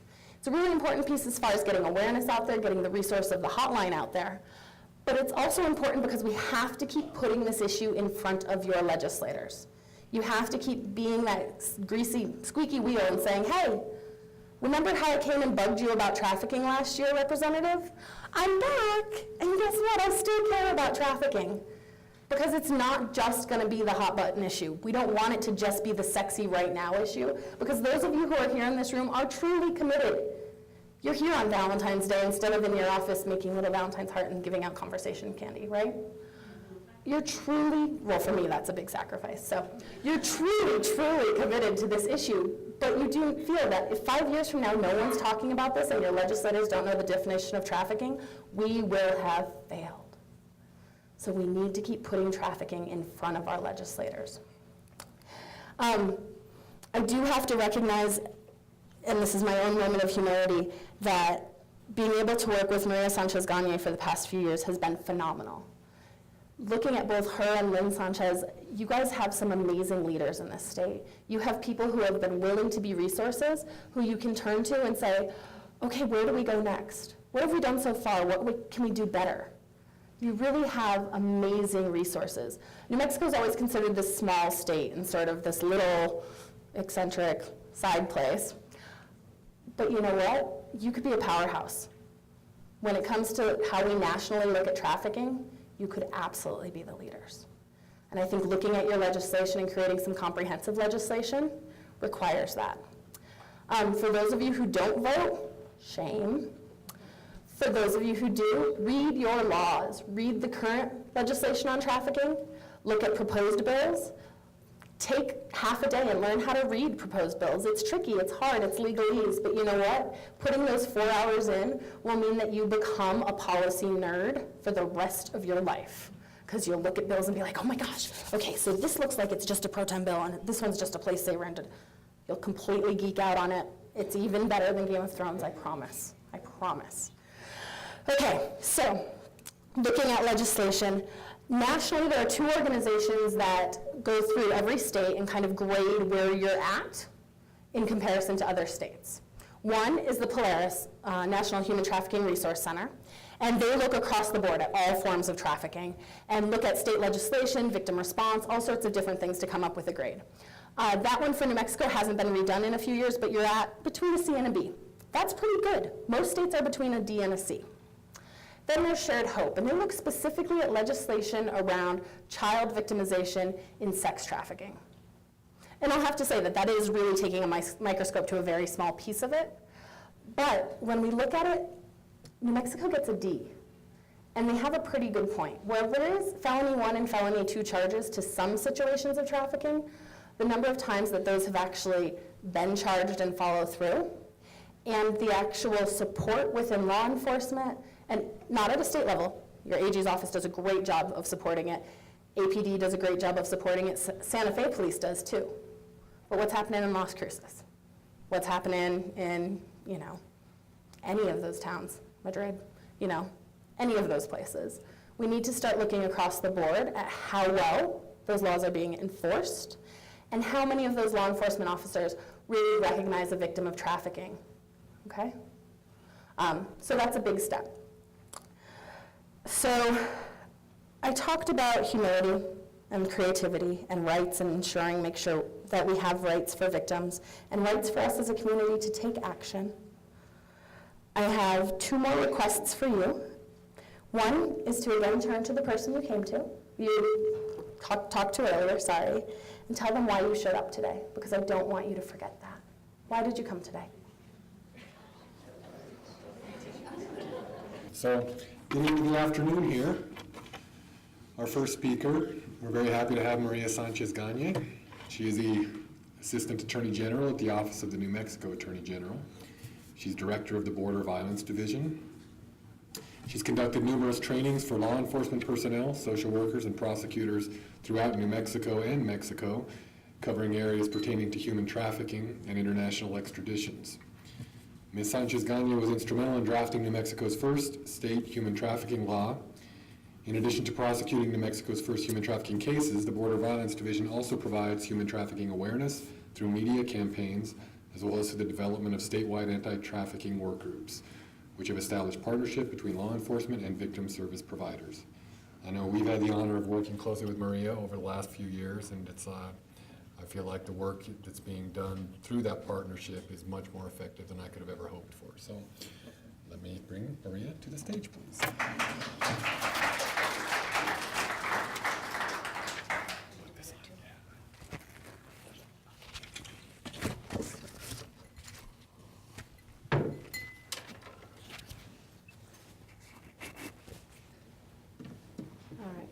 The mic in the right place. Good afternoon, everyone, and I'd like to start off with saying thank you very much to the Lifelink for sponsoring this symposium. Special thanks to Carolina Anderson, to Lynn Sanchez, and to Dr. Devenardi for the work that they do, that we have been working and collaborating with the Lifelink for years. You've heard, I'm very pleased to be among such wonderful speakers that we've had today who are all speaking about the actual work they're doing in regards to human trafficking. Attorney General King this morning discussed the 3 pillars of of human trafficking, being prevention, protection, and prosecution. Today, I will speak about prosecution component, this pillar of where our office, where we've come from the beginning of proposing legislation. Attorney General King talked about that journey. It took us 2 years to actually enact the legislation. From there, many of the questions was, does human trafficking really exist in New Mexico? And part of our work initially was to do awareness and training. We began the work of training, going around the state of New Mexico, rural counties, developing work groups which were comprised of service providers, law enforcement, in each of these regions where we were saying, this is what human trafficking is, this is where you find it, this is where you locate it. And many of these people hearing it for the first time. Many people hearing that, who are working in the domestic violence field, the sexual assault field, say, you know what, we've seen human trafficking survivors, we've seen them, and they've come in and been misclassified as possibly domestic violence victims because they're living with their offenders, with the perpetrators. And many of this was kind of dispelling the myths. For the first, I'd say, at least 3 years, we were dispelling the myths. What is human trafficking? What isn't? You know, we didn't know what we were going to find. We knew that the greater majority of victims, you know, we thought New Mexico, because we're a border state, we're going to see a lot of foreign nationals. This is what we're going to see, but we want to open up to all avenues where we may see human trafficking. And you know, thankfully for the partnership with APD Vice Unit that we established back in 2008, we sat down, we said, you know, you guys are working cases of prostitution, and as Detective Fox mentioned, in a short time it changed from prostitution and pimps to human traffickers. And I commend APD Vice for taking this leap to come forward and to say, we want to work with you in these cases and look at them from a different perspective. And with that, we did some extensive training and helping them to look for what to do, to identify. And you know, the training component is huge. You know, it's because part of it is that you're identifying, you're leaving your misperceptions of what a pimp is, what a prostitute is, what is a victim, what is trafficking. What are all of these levels, and how do we actually make headway in such a huge crime that's complex? And today, I'll discuss with you the lessons we've learned along the way and why it still remains complex, and why I shy away from the sound bites of what human trafficking is and what it isn't. True, it's modern day slavery. However, how we work with this and how we address the problem is very, very diverse, and it's like peeling layers of an onion, because each time we take off one layer, we see another layer, and it's not similar to any crimes that we've prosecuted before. It's different. The levels of trauma from domestic violence, it's more intense. Sexual assault, because of the ongoing type of coercion and type of possibly persons that are not free to leave. Even explaining coercion is huge. So we've now are into the prosecution stage of these cases, and I'd like to first of all introduce part of my team that's here today that works zealously in their work in prosecuting these cases and assisting our victims. Sharon Pino. I'd like to also introduce Laura Martinez, our victim advocate with our office. The prosecution is a team effort. It's not one person doing one thing and being able to do it. It's new, it's challenging, and each phase of the prosecution brings its own issues. And from when we receive a case from law enforcement, we are then addressing how do we charge these cases. And we look at the charging, the elements of the crime are clear. However, developing, the hardest element that we have is the coercion, force, fraud, coercion. You heard Attorney General King discuss this morning some of the issues where people say, why not charge kidnapping? Why not charge, why do you need a human trafficking statute? Human trafficking is complex in its own way in that you have the coercion, and coercion is not the physical bondage of a person in chains. Human trafficking is a person that is coerced, and the coercion is a person who doesn't feel that they can leave for many, many myriad of reasons. It may be that there are fears or threats against that person. It may be drug dependency. It could be any of these issues of which a person feels that they can't leave. And through skilled investigative work, we're able to develop that, because as Detective Fox and Sergeant Brown mentioned, working and developing the trust and collaboration with these women is key, and that's not always easy. Today, we've prosecuted many of the crimes. Most of the crimes are now coming from Bernalillo County APD Vice Unit, and again, I commend them for stepping up to the plate to identify these women. Most of our victims have been between the ages of 18 and 23 years old. We've had to date 4 victims who have been minors, ranging the age from 16 to 17, and we've had only 2 cases of where we've had a victim self-report, and by this meaning that they call the police on their own. The other cases have been through undercover vice operations.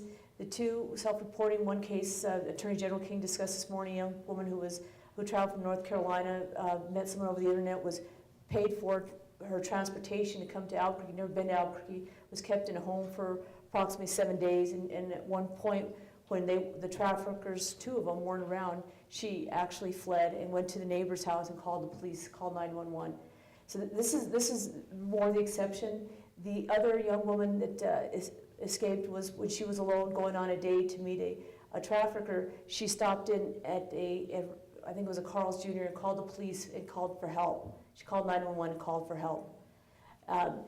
This is, again, the exception, because most of the time these women do not want to report, or they don't even identify themselves as a victim. So for them to come forward, it's really huge. And at that point, we look at, okay, the complexity of these cases. We start with, do we have a cooperating witness? Law enforcement talked this morning very eloquently about the difficulty, and sometimes you can get them to, but it's up to them if they want to come forward. Here's where I can't stress enough, where we really, as a community and a community-based approach, we have to use all our resources, and LifeLink has been an exceptional model in providing this and filling us with that gap, because as Detective Fox mentioned, at 2 a.m. in the morning, Lynn from LifeLink is available to come meet a victim if needed. This is what we need. We need people that are trained and know how to work with persons who've been extremely traumatized to help them to feel comfortable. And we talked this morning about what kind of safety can we provide them with a witness protection program. What safety we provide them? What can we provide them at all? Are we saying we can put you up for the night in a shelter? Or are we saying that we can work with you to help you have your own housing? that you can live independently, that you can possibly, get the help you need with the substance abuse, whatever it may be.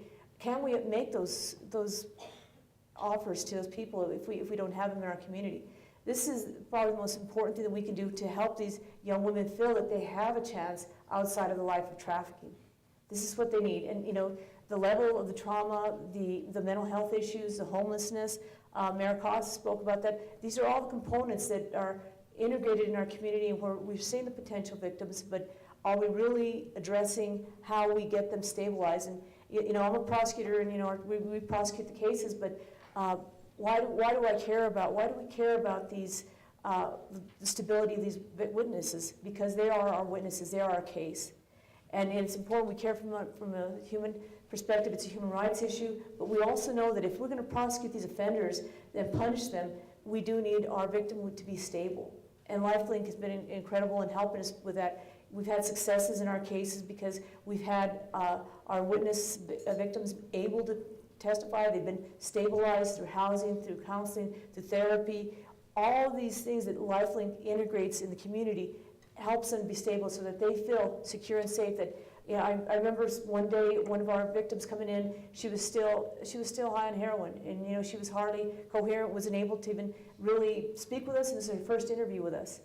And we shook our head and we hoped for the best, but she was with Lynn, and I've seen Lynn, in her work with her team in assisting these women, and it's pretty incredible. So we kept our fingers crossed. We kept hoping and hoping. We knew it was going to take time. Sometimes the criminal justice process allows us more time. Sometimes it doesn't.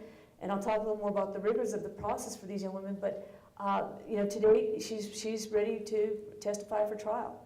And this has been after almost over a year. But she's ready. She's healthy. She's available, and she's willing.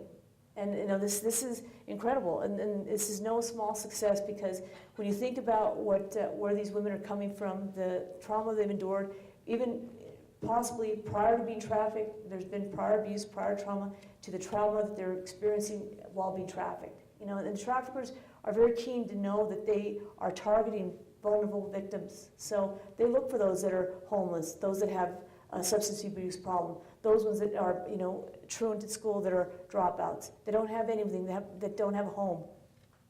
Bringing in these women for the first time and knowing that they have some security. I remember one young woman telling us, she says, I've never had a home. I don't even feel like I deserve a home. And that's huge to think that what we all take for granted in having a home, this is huge. And to think that, the services and what we're providing and learning as a community, this is where we need to think about this community-based approach, and that's why I think the symposium is very important, because the model that LifeLink has established should be replicated in other places, because this is where we're seeing the successes, and we are successful in our prosecutions because we're able to have our victims that are available.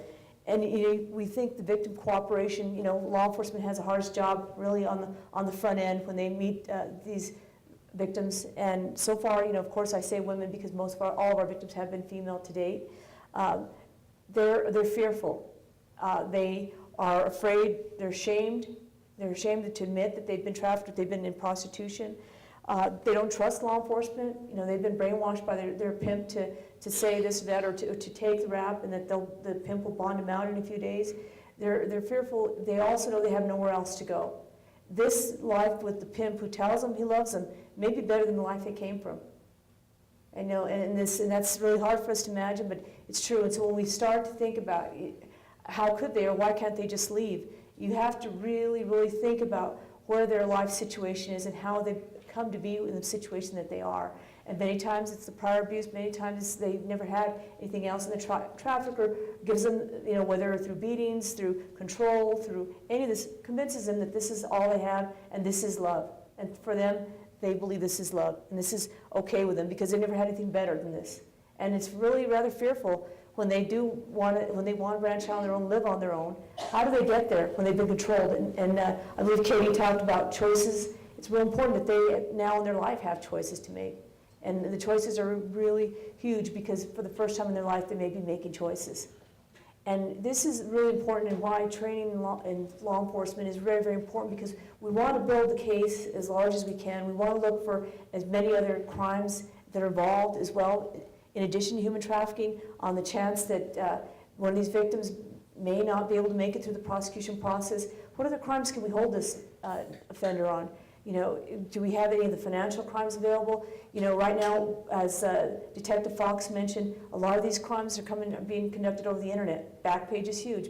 These are all becoming electronic kind of facilitated crimes. So it's very, very important that we're looking at these cases from an electronic investigation, you know, seizing, you know, electronic equipment, following the electronic leads to where it may be any kind of financial evidence. All of this helps us build a larger case. If we can build a case that there's possibly other charges of you know, money laundering, any kind of other cases, we have more penalties, we have a lot more to find. So any evidence that we can develop that's independent from the victim helps us establish more charging and hopefully stronger penalties in the end. We've had you know, obstacles as we go forward, and you know, part of that is that the rigors of the trial process. And I mentioned that the interviews are tough. Defense interviews, when we prepare our witnesses to be ready for trial, and then you know, the defense, now they're getting pretty savvy now that we're 3 years into it. They want to know if we have a victim. They want to know. They want to put them through the rigors of cross-examining, talking to them. You know, really asking the hard questions. And you know, the law protects them to a certain extent, but the defense really has a lot of leeway in asking a lot of questions of these witnesses who are alleging the crime of human trafficking. And so this is hard, and you know, we've worked with our witnesses and our victims in this capacity, and it's very, very difficult because they have to endure very personal questions, very difficult questions. Any of you who have worked with sexual assault victims, it's similar to that, and even more so if these women are fragile. Just going through that process is huge. And usually that's even harder than we get through until we get to the trial process. The trial process, at least there's a little more parameters, boundaries in the courtroom. You have the judge, but the defense attorneys work at it on the defense interviews to really try to intimidate and hopefully get these women to have back out of the prosecution. And you know, unfortunately, this is what it is, and this is why that stabilization and that community support that we have has been so critical and so important to our victims to proceed in this process, because the process isn't victim sensitive. This is what it is, and it takes an army, it takes a village. We all have to kind of work to help these women get through the process if we want to prosecute the offenders. We get to the trial testimony. That there's you know, issues there, the stress that goes with that, because they're in a place, they're talking in front of, telling their story in front of 12 strangers, in front of a judge.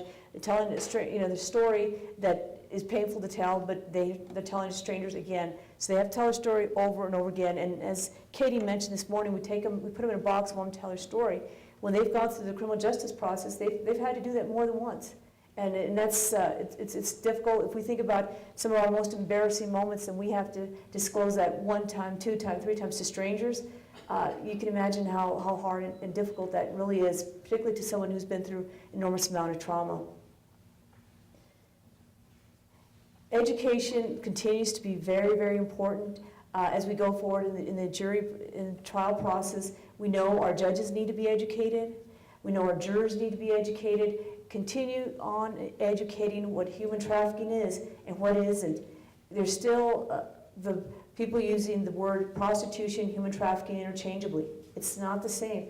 And even explaining that as we go along, you know, the trial recently we had in Bernalillo County, I was very impressed that the jurors were very knowledgeable about human trafficking. And I was thinking, okay, the work is being done. We need to continue that, because right now, you know, the person thinks, they still ask, well, why didn't she leave? You know, the question comes up all the time. Why didn't she leave? Unless they're hearing fact scenario where somebody is bound by chains and locked in a room, it's hard for them to understand and what this coercion is. And so part of that is to help the community to understand, our judges, our jurors, persons that will know that this is not just simply being held by chains, but there's psychological chains. A person feels that they can't leave because of where they're at, who's kept them, whatever issues they may have, whether it's substance abuse or debt. These persons are being held because they feel that they can't leave. You know, training is always important for law enforcement, you know, around the state. You know, we continue to do that, and we'll continue to do that, because we know that trafficking is taking place everywhere in New Mexico. Resources are scarce in law enforcement offices. Resources are scarce everywhere. And that's part of, you know, our office. We have a concurrent jurisdiction with the DAs, and so we assist the district attorneys on any of the cases that they can't prosecute because these cases are very time and labor intensive. So, we also are always seeking funding. Hopefully, at some point we've been applying for the Department of Justice Task Force funding grant. Today we haven't received that funding, but we continue on and looking for all kind of funding resources because we know the funding is really important. Someone mentioned about the higher penalties, and our penalties are, what are our penalties? And I look at our penalties, and they're adequate now. What we've seen with our traffickers to date, that they're repeat offenders, which has been fortunate because a lot of times if they're habitual offenders and they reoffend, that stacks up a lot in their charging. We've been fortunate; these guys are usually not first-time offenders, and so. With our penalties have been working well. We've been averaging at least about 7 years, at least on most of our cases, been the average. When we look at legislation, I always encourage that we look at the resources and ask for, as we say penalties, we need to add more money for resources for agencies that are willing to work with the survivors of human trafficking. Because as long as even if we have higher penalties, and if we're not providing the resources, victims are not going to come forward. They aren't going to come forward unless we can offer them and provide them what they need. And it's going to be an option to get out of the life and to be able to say that they can begin life anew. And in many places, we can't make that promise. In Santa Fe and with LifeLink, working with Albuquerque, we're able to do that. And it's been a tremendous joy to work with LifeLink, and I've been very, very pleased since we had our first trafficking victim, that we learned a lot of lessons, and Lynn will speak to some of that, but we've learned a lot of the do's and a lot of the don'ts, and how many times well-intentioned people, re-exploit trafficking victims again. So it always takes very trained professionals to work with these women, with these victims, because well-intentioned persons who may not have the training, particularly in trauma, can reoffend them. So, it's a lot of things that we see, because it is such a sensational issue, that we have to be careful and look at the complexity of each step we take and make sure that we're collaborating with all of our community in this. Thank you very much.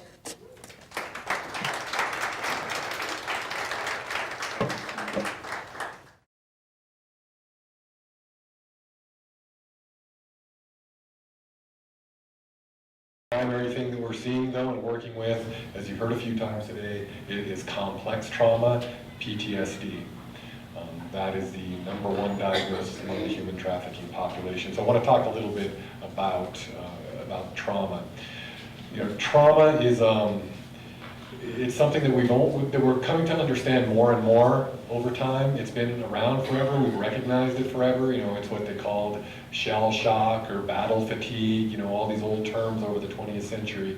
And we tended to think about it in terms of people who were at war or experienced something like a natural disaster or an assault or something. But in trauma victims, in human trafficking victims, it's something that we see to a very complex degree. It's not a single incident that happened to them in general. It's a pattern of horrible, horrific things that have happened to them, and over time it just creates a level of trauma in them that really makes it difficult to repair and regain their life. Trust is a major issue with anyone who's experienced trauma, certainly with the human trafficking victims, and so that's really the #1 mission of our entire team, is establishing trust. And we don't put a time frame on that. We don't put demands on our clients that if you don't show up next week for your therapy session, you're kicked out of the program, because we recognize how difficult it is to establish trust with them. We certainly know that we're there to help and that we're great, and if they just come, we can really help them out, but they don't know that, and we don't expect them to know that. So we will be there at whatever stage in the process they're at, and however long it takes. And we've seen some that's taken 2-3 years to really come around to start trusting us, but once that happened, then they've just blossomed and they've bloomed and they've been able to engage in the services that we have to offer. Trauma symptoms are not simply, you have a few nightmares once in a while. It's something that gets in the way of living everyday life. They're not able to engage in normal daily activities frequently. They can't hold a job. They can't go to school. They can't take care of the children as effectively as they want to. It's something that gets in the way of living every moment of every day. And so we need to be sensitive to that and recognize, again, the demands that we're putting on them. Trauma-informed care refers to the way that we really want to approach our clients, not in terms of the techniques that we're using, but how we welcome them into our services. Everything from what it's like when they first come in the door to meet the receptionist, to Lynn picking them up at 2 in the morning, to the colors we paint the wall, to the pictures we have on the walls, you know, all of that can really make a big difference on how welcome and safe someone feels in an environment. We have the fortune to have an off-site location that's associated with our Sojourners Advocacy Cafe, which is a program that Lynn started years ago for women and children. And so we're kind of able to isolate the women from the men, which makes a big difference. Most men are receiving services at our main campus, while the women can go over there. And we've seen that they're able to really feel like it's a safer place to be and open up about things. So that's something that certainly needs to be considered. We don't want to re-traumatize people coming to treatment. That's our #1 goal. And the service process can be traumatizing. As the law enforcement officials talked about this morning, how difficult it is, because those situations in which even if they're there to rescue someone, it's coming about as part of a criminal activity. And no offense, guys, but people are afraid of the cops in general, okay? If the police roll up, that's a traumatic event for people. So I'm hoping that you can all, in whatever way that you're working, can think about how you're approaching people, how you're approaching these potential victims, and what a difference that can make in terms of how they're going to respond. You know, I could go on for hours on this, but I won't. But what a couple points that I want to make is that what we see out of our victims in terms of their behaviors, in terms of their symptoms, in terms of the complaints that they have, these are coping mechanisms for them, okay? They may come in, and we've seen this frequently, they come in and tell us, you guys never do anything for me, you're not there, I tried to call you, you know, blah, blah, blah. And, you know, certainly, personally, we may want to react to that on one level and say, what are you talking about? I spent 6 hours with you yesterday. But we have to recognize that, no, that's not about us. It's about what's happened to them, and it's about trying to make a connection and a trusting relationship with us. That requires a relational approach. It's all about the relationship, not confrontation, not for us to say, what are you talking about? We were there, you didn't show up for your group, you missed 3 therapy sessions in a row, therefore we're kicked out of the program. It doesn't work. It's a collaborative relationship. We really see it that way. We are there to work for the victims. And we bring them in every week, not every victim every week, but we have a weekly meeting, a multidisciplinary team meeting, where we bring them in, talk to the entire team, and the first question is, how can we help you? What are we doing right for you? What are we doing wrong for you? We're your team, help us to help you better. I want to make some of the values of trauma-informed care to think about while you're working with someone. #1 being safety. We have to create a safe environment. If it's not safe for them to come to, they're not going to come. And that doesn't just mean physical safety, it means emotional safety. So the way that every staff member, every person in the agency approaches them is critical in terms of the way they're going to feel about coming in. Similarly, trustworthiness is a value that we look at. They need to be able to trust us. Our word needs to be consistent for them. We can't one time say, oh, this is okay, and the next time say, why did you do that? So it's about us sticking to our words, but also asking the same out of them. We have to be able to trust each other here. It's about choice, another value. We have a menu of services we can offer you. We recognize you're not ready for everything right now, right today. So we're going to give you a choice. What do you want to work on first? What's important to you right now? Collaboration, as I mentioned, it's a team effort here.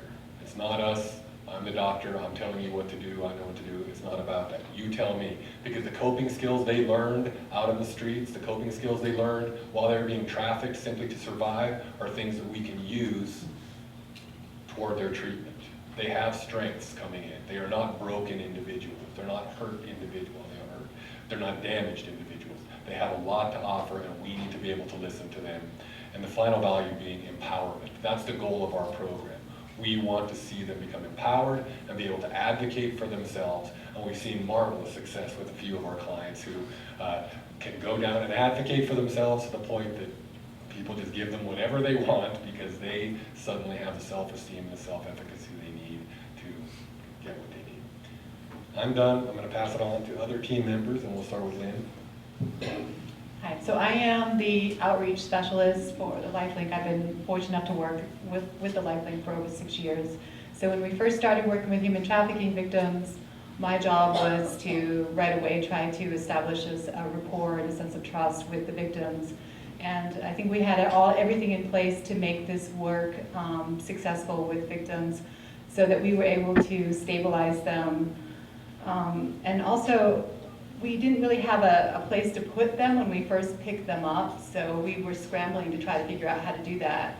And so we initially thought we could put them in a motel room, and then immediately we got the feedback that a motel room isn't a safe place. We were trafficked in a motel room. It's triggering. The pictures look the same.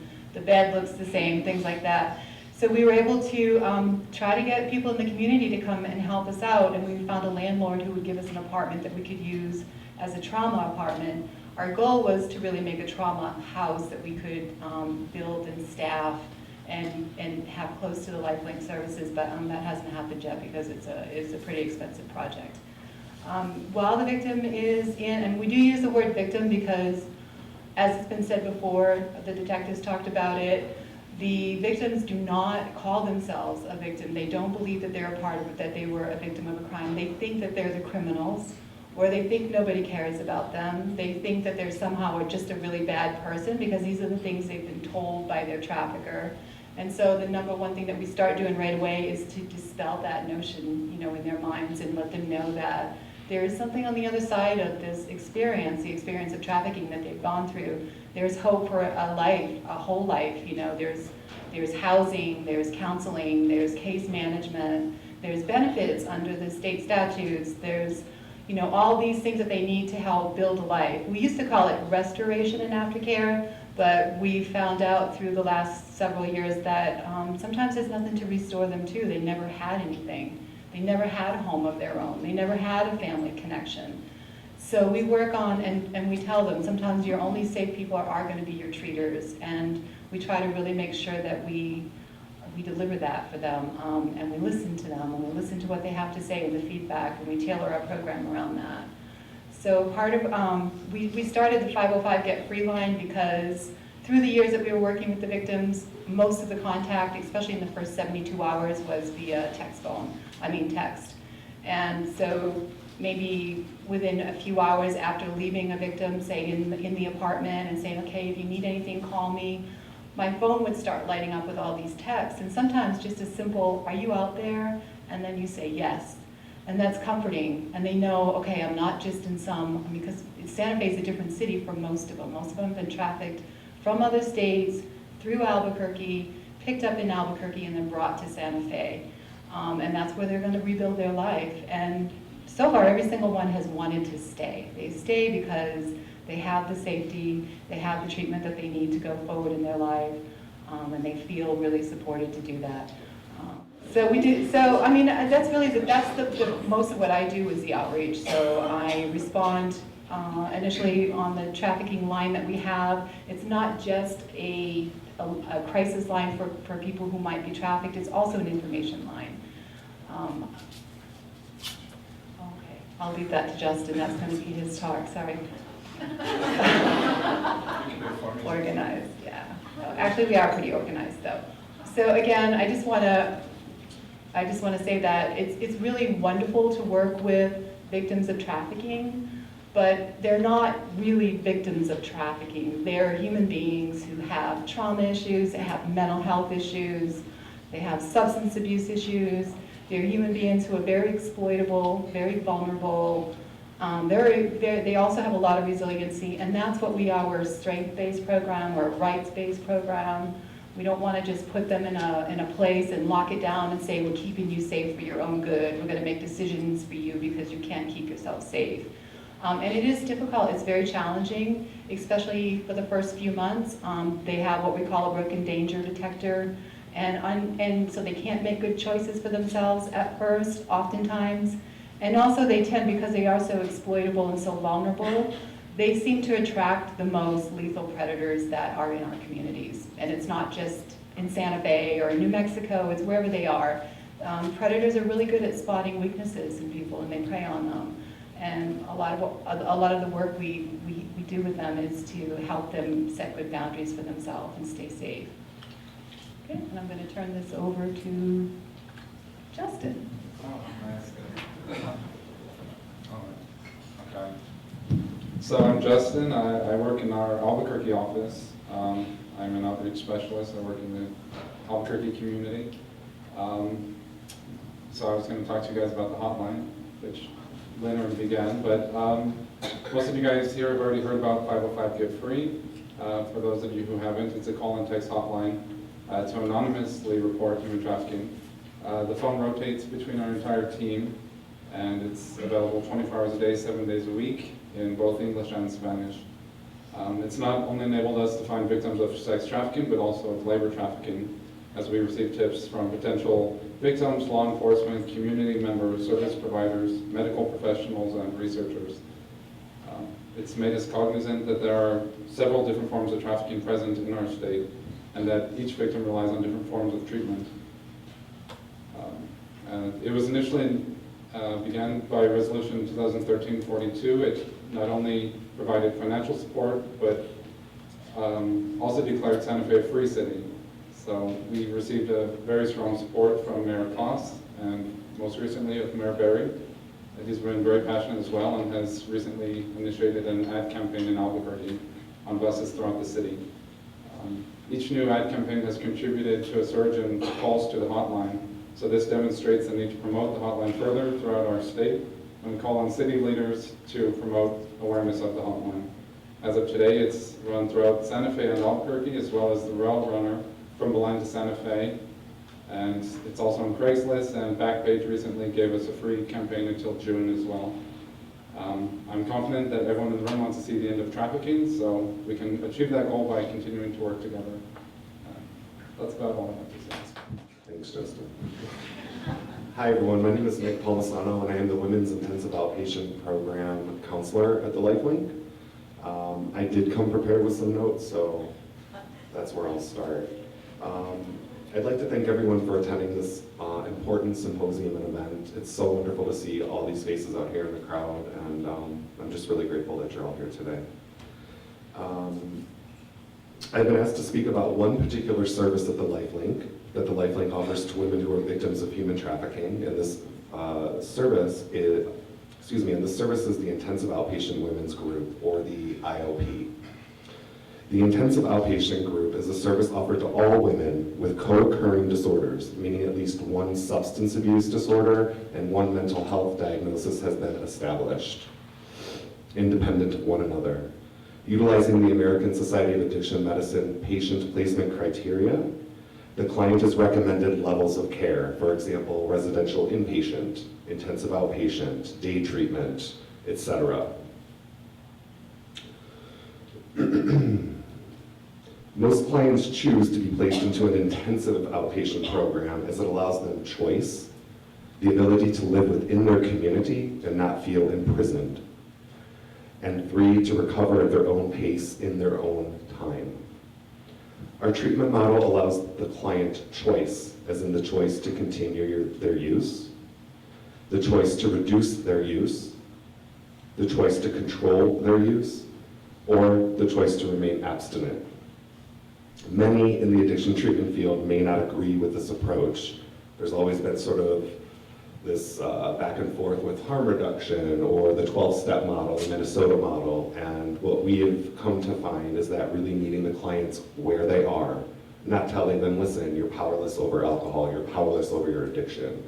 They already feel powerless. They've already felt powerless being victims of human trafficking. We do believe this approach works best. Engagement in early substance abuse treatment is critical.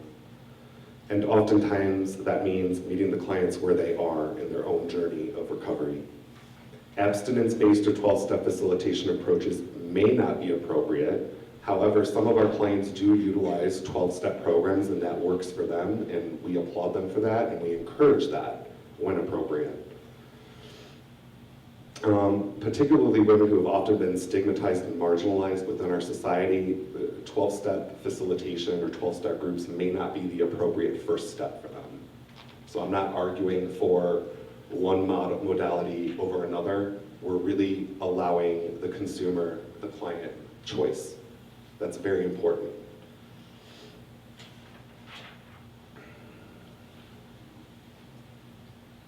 If your organization does use a 12-step or abstinence-based approach, it might be wise to sort of adapt that approach, using the word powerless. I know Stephanie Covington has done some wonderful work with that in some workbooks she's used and written about. It also may be necessary to adapt a 12-step model to improve treatment adherence, as well as developing a therapeutic alliance with this population. Confrontational styles of communication and counseling are not appropriate. They are simply not appropriate with this population or within any counseling or therapeutic relationship for that matter. The LifeLink utilizes evidence-based practices such as Seeking Safety and a Woman's Addiction Workbook, both written by researcher Lisa Najavitz. These evidence-based models address safety as the overarching theme, not only within sessions, but also within clients' lives. Many trafficking clients, as well as clients with both a substance use and PTSD diagnosis, engage in unsafe behaviors, including unsafe sexual practices, not utilizing any form of protection, condoms, things of that nature, sharing needles, right? Which may lead to or have already led to a hepatitis C positive virus or HIV positive status. Using with unsafe people, such as being maybe the only female in a bar full of men. Meeting people off the street or meeting people that they have no idea who they are. So safety, as identified by Judith Herman in her book Trauma and Recovery, 1992, is the first stage of treatment with this population, with clients who have trauma and clients who have substance use disorder. It must be established and needs to be established before a client can move forward with processing the often horrific abuses suffered at the hands of their traffickers. The mourning and reconnection stages can then follow with more in-depth individual counseling and processing. It's important to note that, quote, among women in substance abuse treatment, 55 to 99% experienced trauma. Typically childhood physical or sexual abuse, domestic violence, or rape. 33 to 59% currently have post-traumatic stress disorder resulting from such experiences, which can endure for decades unless it is treated. The safety stage is determined by the client's ability to remain safe from people, places, and things. Many clients struggle with the concept of safety, and some have misguided beliefs about what safety truly means. While in treatment, clients engage in an understanding of their own addiction issues, substance use and PTSD symptoms and diagnoses, grounding methods to reduce negative emotional states, completing an accurate and complete alcohol and drug use history, telling their own story of addiction in a non-detailed, non-specific manner. The reason both clients and staff are not detailed is during this safety phase. Clients may be triggered by stories of abuse of drugs and other traumatic experiences that they have endured. And again, the goal of initial substance abuse and PTSD treatment is to stay safe, or in other words, stabilize. The intensive outpatient group is not time limited, meaning there is no fast and easy course of treatment or limited sessions. The LifeLink utilizes an IDDT model, or integrated dual disorders treatment model, treating both substance abuse and mental health issues at the same time. Access to other services include, but are not limited to, comprehensive community support services or case management, housing services, employment, psychiatric, and medical services. These adjunct services are needed within the organization to address the multiple issues that clients face. Ancillary services also include referrals to Southwest Care Center for HIV and hepatitis C testing, They're a fantastic organization that offers free anonymous HIV and hepatitis C testing, usually within 15 to 20 minutes. So it's a fantastic organization that we'd like to work with. Referral services to the Women's Health Services, which is also run through Southwest Care Center, as clients often have never had HIV or hepatitis C testing, and often do not even get their basic medical and gynecological needs met. Some of them have not seen a doctor in years. Efforts on the part of the LifeLink staff ensure that not only do clients receive substance abuse and mental health services, but that other important services are used to look at the big picture or overall health of our clients. I want to thank you so much for letting me address you all. Thank you.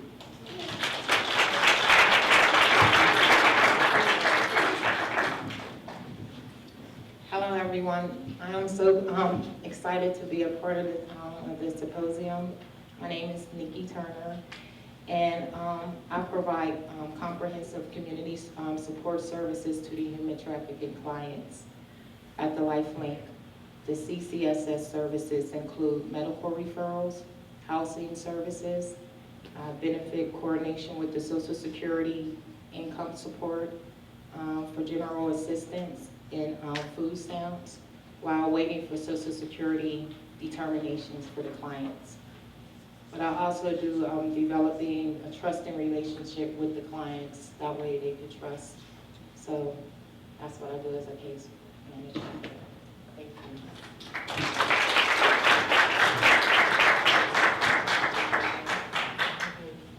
I'm Lorraine, and I'm a peer support worker at the Sojourner's office, and I do a lot of what Nikki does, but I think my first and foremost important thing to provide for the client is to provide a safe place for them to be, that they feel comfortable, that I gain their trust. I know it doesn't happen overnight. I'm a great listener. I provide social services for them because a lot of them don't know how to socialize. I provide, I run a couple of support groups. I have one that's called the Women Hope Seekers Group, and it's peer run. I guess I wanted to share a little bit about myself, which I don't really do much. Being a peer support worker, I myself have been a consumer. I may not have the same trauma that the human trafficking victims have, but I have suffered trauma in my life. LifeLink has helped me through that, and I work for LifeLink, and I feel so privileged and honored to be able to give back to my community and try to help other people who are suffering trauma. And I really love working with my team here. Thank you. Hi, my name is Maureen Lamahaptua. I've been in Santa Fe for over 6 years now. I'm also a peer supporter specialist with the LifeLink. I've come through the program. They've helped me with also coming off the streets and being a single mother with 3 kids. It's an honor to be here, and I do also the same work as Lorraine and Nikki, advocate and peer support and socialize. And I'm just honored to be here. Thank you.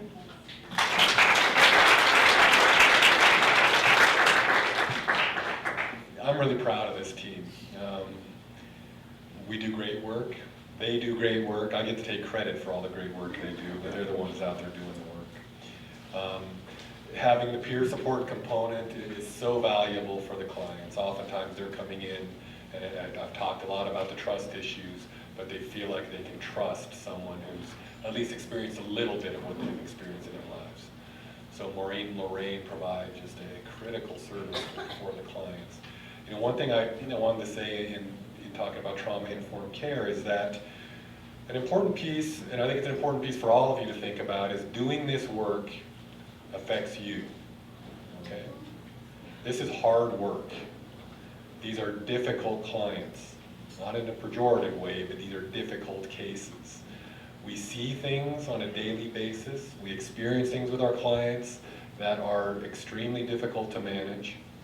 So it's important that we as an agency are able to respond to that and support the staff with what they're going through. LifeLink, Carol is very good about supporting our team and letting us do what we need to do. Sometimes we'll go through periods where we need to have team meetings once a week to really talk about how the work is affecting us. You know, if someone comes to Lynn or to me and says, you know what, I've had enough for today, okay, go take care of yourself for today. If my team isn't in this place they need to be, they're not going to be able to handle the clients effectively. And so I think any of you working at any level of the work that we're doing here need to recognize that and need to have some mechanisms to take care of yourself as you're doing this work. I think what I'd like to do now is really just open it up to questions for any aspect of the work we're doing, and I'll hand the microphone to whoever I want to answer the question. Discourage kids. Do you all, and I know there's the Fair People program that uses therapeutic dogs. Do you all ever use animals as a way to give comfort or support or allow one of the human trafficking victims to give back? We've not had a formal relationship with an organization that does that, although we do have a relationship with Karen Kane, who's a vet who volunteers her services, recognizing the importance of having animals for a lot of the victims. So she'll actually volunteer services to come in and provide veterinary care for our clients. We do have many of our clients who that's very important to them. Safety being a huge, huge issue. Well, as we talked about today, it's a little better to have scattered site housing for these clients rather than put them in a motel, certainly, or put them in a group home. And so they're out there kind of alone during the evenings. We had one human trafficking victim who at one point probably had 8 or 9 animals, right? And, you know, and it almost became comical. Don't tell me you picked up another stray. Don't tell me another cat, a gerbil, a ferret, whatever. You know, but it was not something that we were calling her a hoarder over or trying to talk her out of. She needed that for safety. She needed to feel like she had these things around her to comfort her and protect her. I think I'm proud to say that she's down to 2 dogs now, 3 dogs now, is all that she's got. So that's real evidence of our success. And that's often how we measure success in this program. It's not about, is this young woman after 2 years in college and working on her future? No, maybe for some that is what we're looking for, but for others, we're looking at small successes to know that they're moving along their path to recovery. Other questions? Yeah. Yeah, I was just curious. I overheard about the things that you offer the community once, you know, they were with you a while. But is there possibly a suicide risk assessment done on any of these victims within 24 hours when they're brought in, because their state of mind cannot be good? Yeah, part of the crisis intervention that we do is a suicide assessment. So we try to get them, I mean, it's hard to put paperwork on somebody who's coming from such a traumatic experience, or to even be able to sit in an office with them and do an assessment.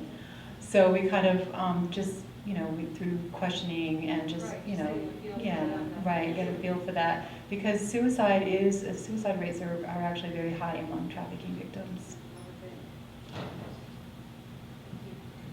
Let me add to that you know, Lynn introduced herself as an outreach worker. You know, Lynn's also an LPCC. If Lynn wanted to, she could be sitting in a private practice somewhere having, you know, just neurotic clients show up and paying her money. But she doesn't see that as her role. She sees herself as an outreach worker. So when she's the one meeting these clients for the first time in the middle of the night or whatever, she's more than qualified and more than capable of doing good risk assessments and suicide assessments. So we're very lucky in that regard. We don't have to take these people to an emergency room to be evaluated or whatever. We're able to do that in the field on the fly, which is really critical. Any other questions or comments? Yes? I wanted to ask Maureen, could you explain to a lot of people, and I'm not sure that people in the audience know, what Sojourners does in relationship to what you guys do as a team, because I would see that it may be an overlap. Could you just explain what you do? Sojourners is excuse me, we're an outreach center. We provide different services there.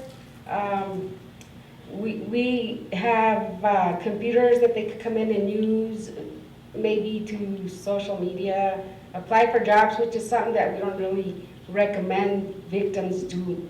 immediately anyway. They could come in and socialize with other clients, with the staff.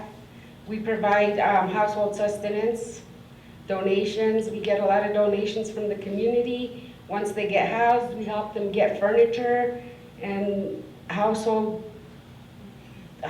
stuff to furnish their homes. We do a weekly food box to help, sorry.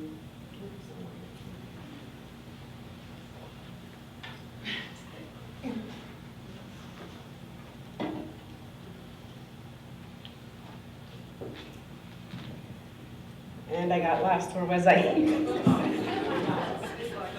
We do food boxes once a week. I do a couple of groups there. We help, we don't only work with HTs at this point. We work with homeless women and children. We help them with the initial intake packet, get it filled out, make sure it's done correctly, and then we set them up with their appointment for their intake assessment. There's a number of things that we do. I just can't think of everything right now. Just my mind kind of went blank. I didn't mean to put you on the spot. I'm not used to talking in public, so. Sorry.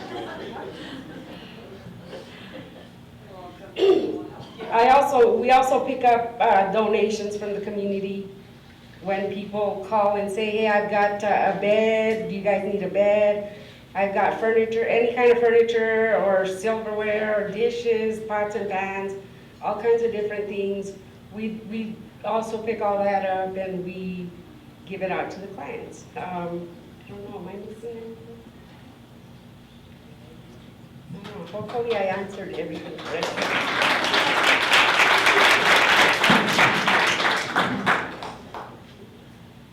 Anything else? Okay, thank you very much. Sorry, there was one more.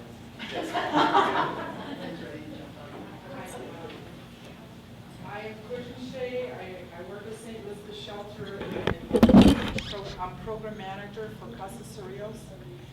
Lots of our residents utilize services from LifeLink, and they've done very well. And I take credit for that. No. I want you to know that you give spiritual food, most of all, to the people who come to get services.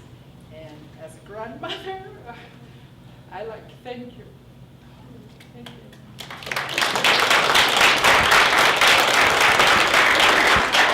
Thank you, Shay. I know we worked closely with you over the years as well, and I've got to say the same thing about you. Housing being such a key component to recovery, not just human trafficking, but for anyone. The work that you've done over at Casa Cerrillos has been invaluable to our clients as well, so thank you. Thank you.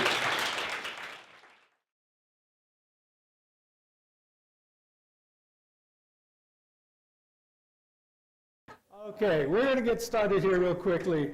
I'm going to be talking about human trafficking in Indian country. Once again, the question comes down to you. How many of you think you're well versed about what kind of trafficking, what's going on in Indian country with regards to sexual violence and those kind of things? Raise your hands. Okay, there are a couple of you. Good. I'm going to pick on you every once in a while. Well, we're going to be talking, I'm going to give you kind of a background. And I think it's real important because I didn't see a lot of hands that goes up. Because sexual violence is something that obviously we have, obviously worldwide, but within tribal communities and communities that obviously has a lot of poverty and those kind of things, you can quickly see how those individuals within those rural communities, tribal communities are much vulnerable, very vulnerable to these kind of things. So I just want to share, it's been about 500 years that Native peoples have actually had to go through wars, conquests, rapes, genocide, and those kind of things. And how many of you have ever heard of the term historical trauma? That's a real big thing. And historical trauma is just trauma that actually gets passed down through the generations. And when we talk about historical trauma, we're talking also about grief that is unresolved, that gets handed down through the generations. I saw this this exercise that people put veils over, representing one generation, and if you put another veil over, it's very hard to see what the future looks like. Can you imagine 4, 5, 6 generations? You really can't see the future, so that's what it represents. And when we're talking about these kind of things, people have also said, with regards to tribes, right, that a lot of times this metaphor, sexual violence, can be employed as a metaphor for the entire concept. We heard colonialism earlier, or the issue of colonization, right? And that issue is a real big issue for individuals that work with tribes. What we're talking about here is individuals that have been colonized, that actually, as historical trauma has actually come down through the ages, right? That this issue of colonization actually gets passed down, and those type of behaviors, when we talk about trauma bonds and those kind of things that we talk about clinically, those things get handed down, and a lot of individuals don't have the resources to be able to fight some of these things. How many of you honestly believe that racism still continues today? It continues today. I mean, most of you believe that. And those are the kind of issues as we begin to look at some of the research. And there's very little research that actually has come down on Native American communities and human trafficking. As a matter of fact, I think right now there's only 2. And we're going to talk a little bit about those. So, how many of you are familiar with the Minnesota Indian Women's Resource Center? And you are, good. For those of you, and I'm going to be talking a little bit about some of that research, they actually came out with a resiliency kind of model about the kind of things that individuals, especially our young Native women, which applies to a lot of women, but the kind of things that they need to be able to grow up in a healthy environment. Tell me if you agree with this. If an individual grows up thinking that, and we heard it earlier, people are trustworthy, do you think they grow up with a sense of well-being? Yes or no? How about the world is a good, rewarding place? Yes or no? Right? I'm a worthy person. And this is a big one, that the world is predictable, that you know what's going to be coming next. We know how traffickers are. They keep the world very unstable for these young women, young men that they actually terrorize. They basically were stating that this, what they call the social ecology model, a lot of Native people have actually had experiences that has taken away that the world is a trustworthy place, that the world is predictable, those kind of things. And I know a lot of you probably know this. I'm kind of reviewing this, but I think it's very, very important because a lot of Native tribes and individuals that I work with, racism is still huge. The world not having these parenting models that we have. I used to direct social services. Child protection problems are a real big problem. Their parents don't know how to be parents because of the boarding school experiences. And I'm not saying that all boarding school experiences have been negative. Individuals in the audience say, I got my PhD because I went to the boarding school. But we do know that there was abuse that occurred back then. And when these individuals actually got out, they didn't know how to become parents. And think about this through the generation. As late as the 70s, going in to IHS and coming out with your tubes tied. How many of you knew that? That is as late as the 70s, the Indian Adoption Project. We're hearing about baby Veronica right now and the Indian Child Welfare Act about should children stay with Native families. These are big issues that we still face today. And Native men's weakness, and this is related to really that manifest destiny that we have heard about, that the conquering of people or Native peoples was done under manifest destiny or in the name of religion.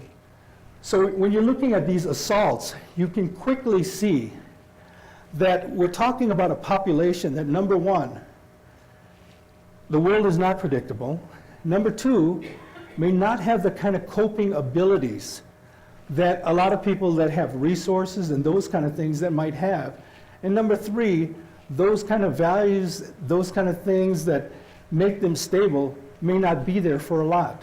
And don't get me wrong, I'm going to be talking about some negative things, but I am definitely here to tell you that there are many, many strengths within Native communities, and we'll talk a little bit about those kind of things.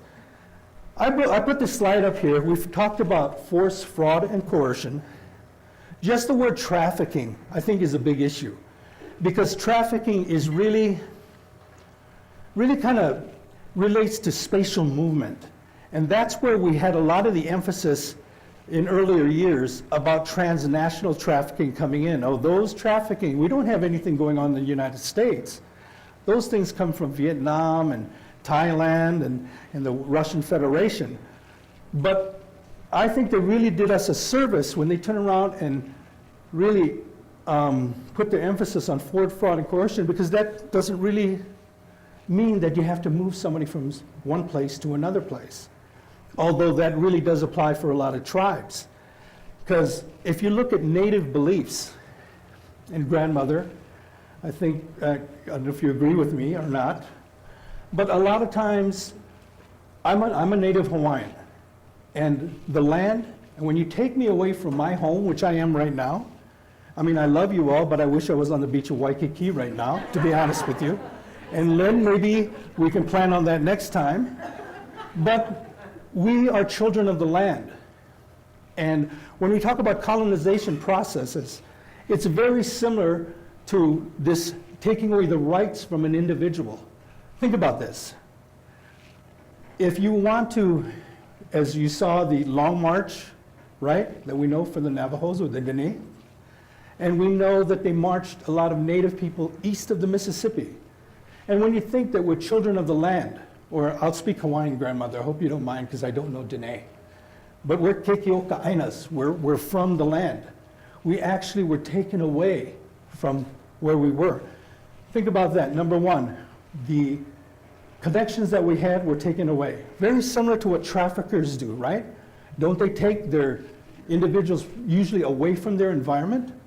Number two, they take the liberty of their own body away, and their resources and their cultures and the things that they're familiar with, right? And three, they take them away from their supports. So when you think about the colonization process, it's very similar to the human trafficking processes, especially when Native people think about these kind of things. When you look at these force, fraud, and coercion, I'm going to give a shout out to Shared Hope International. Why? Because they really put an emphasis on domestic trafficking, especially minor sex trafficking. Because before we thought it was much more transnational in nature. I always kind of put this, why should I snatch somebody from abroad, try and bring them over, get a visa or whatever, and sneak them through, deal with paperwork, when I can snatch them off the streets in Rio Rancho? And you're quickly seeing that. If we know the earlier reports from TVPA, when we looked at the United States actually was only a destination country. We weren't an origin and transit. But with this new changes in the law with Secretary Clinton, she basically moved us into the category of an origin, transit, and destination country. So it's really interesting to think about the fact that here in this country, that there is something about us liking sex. It kind of reminds me of hamburger. Now, follow me. Grandmother, follow me. So I go to the store. I don't want to know about them killing a cow or anything. I just want to buy it from the store. It's kind of the similar type of attitude that we have. Does that make sense? Say yes. Humor me. So let's talk a little bit historically about these kind of things. And I've talked a little bit about this. When I talk origin versus destination, that's exactly what I'm talking about here. Historically, we actually, and don't get me wrong, and this is a big thing when you talk to Native American researchers such as Sandy Pierce, who did the Shattered Hearts research project, and I talked to her about this, and Sandy Sarah Deer, who's a researcher that did Garden of Truth. We're going to talk a little bit about that. One of the biggest pet peeves is the fact that we are doing great things now with human trafficking, but we have not strictly acknowledged the type of trafficking that we have done generations before, especially to Native people. And we'll talk a little bit about those kind of things. And, you know, we talk about a new phenomenon. This is not a new phenomenon. It actually has been going on for a long time. When you think about the colonies on the East Coast, 90% of them were financed from the slave trade. A lot of people don't know that. And exploitation and displacement, let me skip over that. We'll talk a little bit about how that sets up that whole process with regards to exploiting people and then turning around exporting them actually for profit, which actually was done back in the old days. So when you think about, and I want you to really begin thinking about history of enslavement. Is everybody pretty knowledgeable about how individuals were enslaved back in the days when the British came through and the Portuguese came through and the Spanish came through? It actually was a process. And the reason why I'm talking about this is for the fact that you're going to quickly see these mentalities of having generations before you that were enslaved, right? That actually, when you're enslaved, and it was actually propagated even by some of the law that was out there, it sets up the foundation to be exploited. And once you set up the exploitation piece, it's very, very easy to see how it can become a business and actually exportation, actually moving people and actually selling them to other individuals. They had peonage laws back in the day. And if in fact an individual actually, for example, stole from somebody, a native stole from somebody, they actually had to owe back the local community government at that particular time. If they couldn't pay them, they were actually sold to somebody to actually work it off. So it's very similar to some of the labor laws that we have now. So what do we know about Native American trafficking? Is it happening? I think we know that the studies that are coming out are mostly on the north border. With Minnesota, we're seeing some stuff coming out of Alaska for Native Americans, Washington State. We're seeing a lot of the port cities and a lot of the transit cities that these things are occurring. There is really not much research with Native Americans in the Southwest in human trafficking. As a matter of fact, one thing I'm looking at is being able to write a grant to see exactly what's going on the south border. We know that smuggling has been occurring through the borders. We hear the tunnels going through. And the reason I got involved with this is I did a national Native American gang study. And I traveled across the nation to meet with Native American gang members. And this was back in 2002, I believe. As I was interviewing gang members, Native American gang members in prisons across the nation, they were actually sharing with me that they were actually moving individuals, teaming up with the Barrio brothers down on the border and actually moving them through the border. And that's really how I got involved with human trafficking. I didn't realize that the gangs were so involved in that whole process. When we look at Canadian research and looking at the First Nations people, we don't have a lot of research, especially with Indigenous people in the United States of America right now. Like I said, we're going to be going over two of them, Shattered Hearts and Garden of Truth.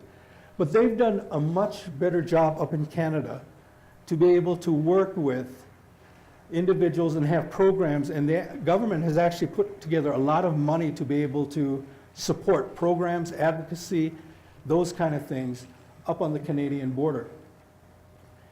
Because as we know, a lot of human trafficking victims really don't come forward, especially Native Americans.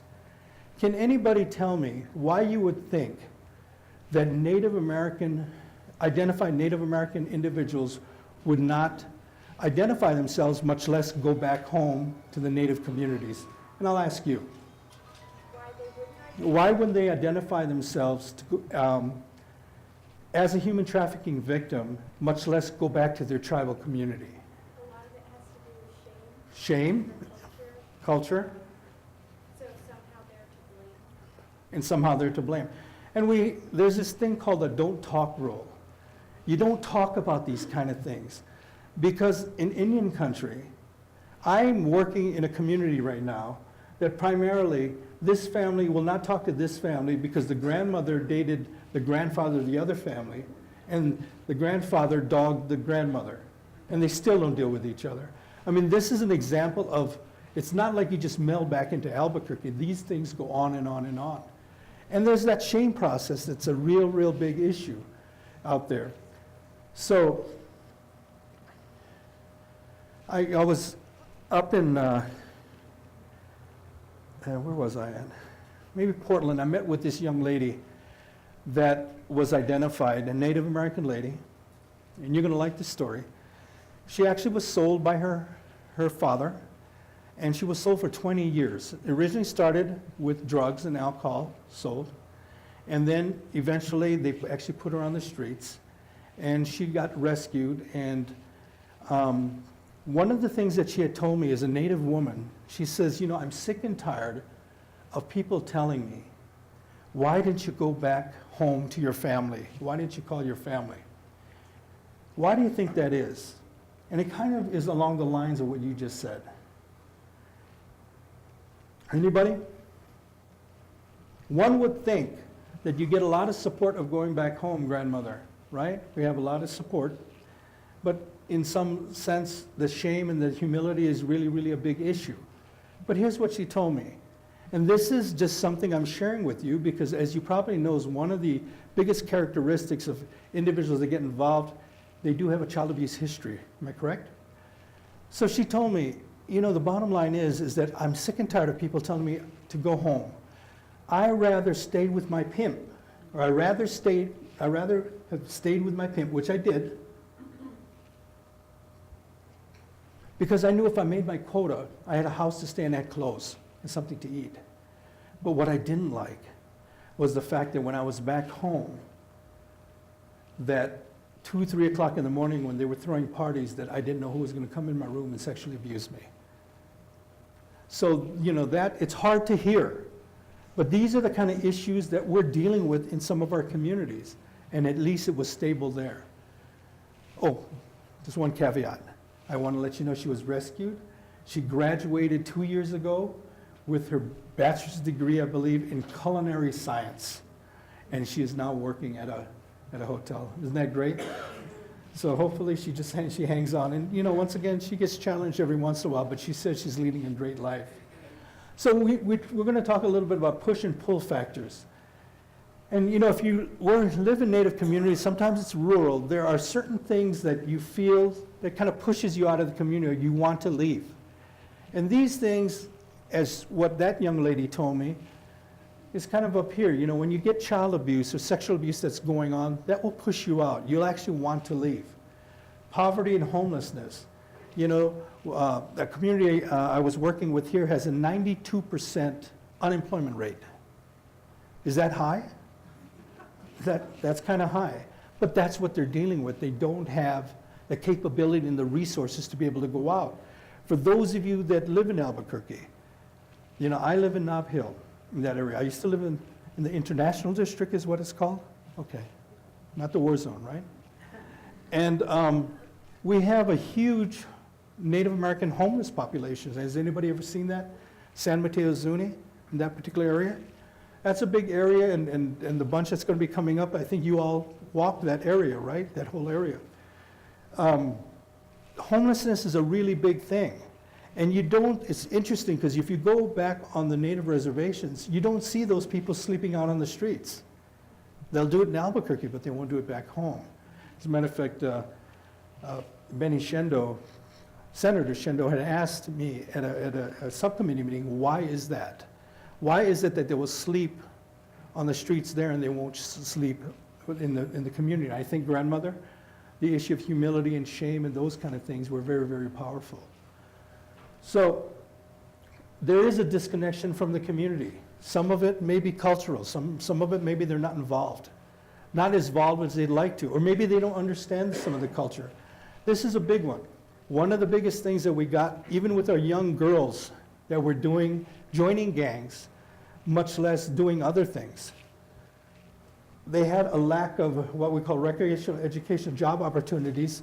They were getting into a lot of trouble even if they were there. They call that reservation boredom. Res boredom is what they call it. And then substance and alcohol abuse, we have those problems within those communities. Those are the things that I'm challenged with running a behavioral health department. I am thankful that a lot of those major drugs, not like our brothers and sisters up north where they have Oxycontin and those kind of problems up there, meth problems, we haven't really hit a lot of that here yet. But we expect that to be coming. And that's one of the things that as a behavioral health director, I'm bracing for. Do we have the capability to have these outside influences and to resolve them? Big city life glamour. Now I'm going to move to Albuquerque. I'm going to get a job, right? It's great over there. People don't know me. They want to be independent. You have a responsibility within a Native community, a responsibility to the family, a responsibility to the community. In the community I work in, it don't matter if you have a job. And I'm sure, is anybody besides grandmother tribal here that lives in the tribe? Is your particular tribe, we just had January, we just got new governors, all these things. Individuals like the tribal sheriff or the fiscales or the traditional officials, if they get anointed and appointed, they have to quit what they're doing, and for 1 year, they're appointed to that job. Is it very similar in your community? It is? Yeah. And so those things are very, very powerful, and if you can't be involved or you can't do those kind of things, or you're shunned. So that's a major, major thing. Promises of a good life, relationship with a boyfriend, recreation of a family system that maybe wasn't functional with the Native communities, the community they came from. I worked in Zuni. Beautiful homes, 100, 120 years old, mud houses. You look at the outside, very, very nice, and all of a sudden you see a satellite dish on the top. I mean, it's really interesting. I mean, just what a clash in cultures. But not only a clash in culture was there, but the information coming into that 120-year-old home was very different. That was causing some social problems within. What a woman should be, what a woman should look like, what kind of shoes you're supposed to wear, Nike shoes, for example. These things were really, really big issues. Some of the problems that we are facing in the role of technology is the issue, and we're being challenged within the community, and we heard the computer, we heard some of those things of the recruitment of individuals on the computer. One of the challenges that we really are facing in our Native communities is the issue of sexting. Does anybody know what sexting is? It's a big issue, and we had a situation, and Maria, I'm not sure if you've heard of this, that we actually had a young man in one of our tribal communities actually pimping out high school girls. And how he was doing it, how it was related to human trafficking was the fact that he took pictures, and when I do presentations to Native youth, you know, the sexting, he sexted his girlfriend, they broke up. He turned around and told her, if in fact you want me to erase this, because I'm going to send this out to the World Wide Web, right? Is that, okay.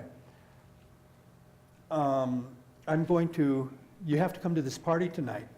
When they came to the party tonight, they raped her again by many. And they took more pictures, and then they started exploiting her out.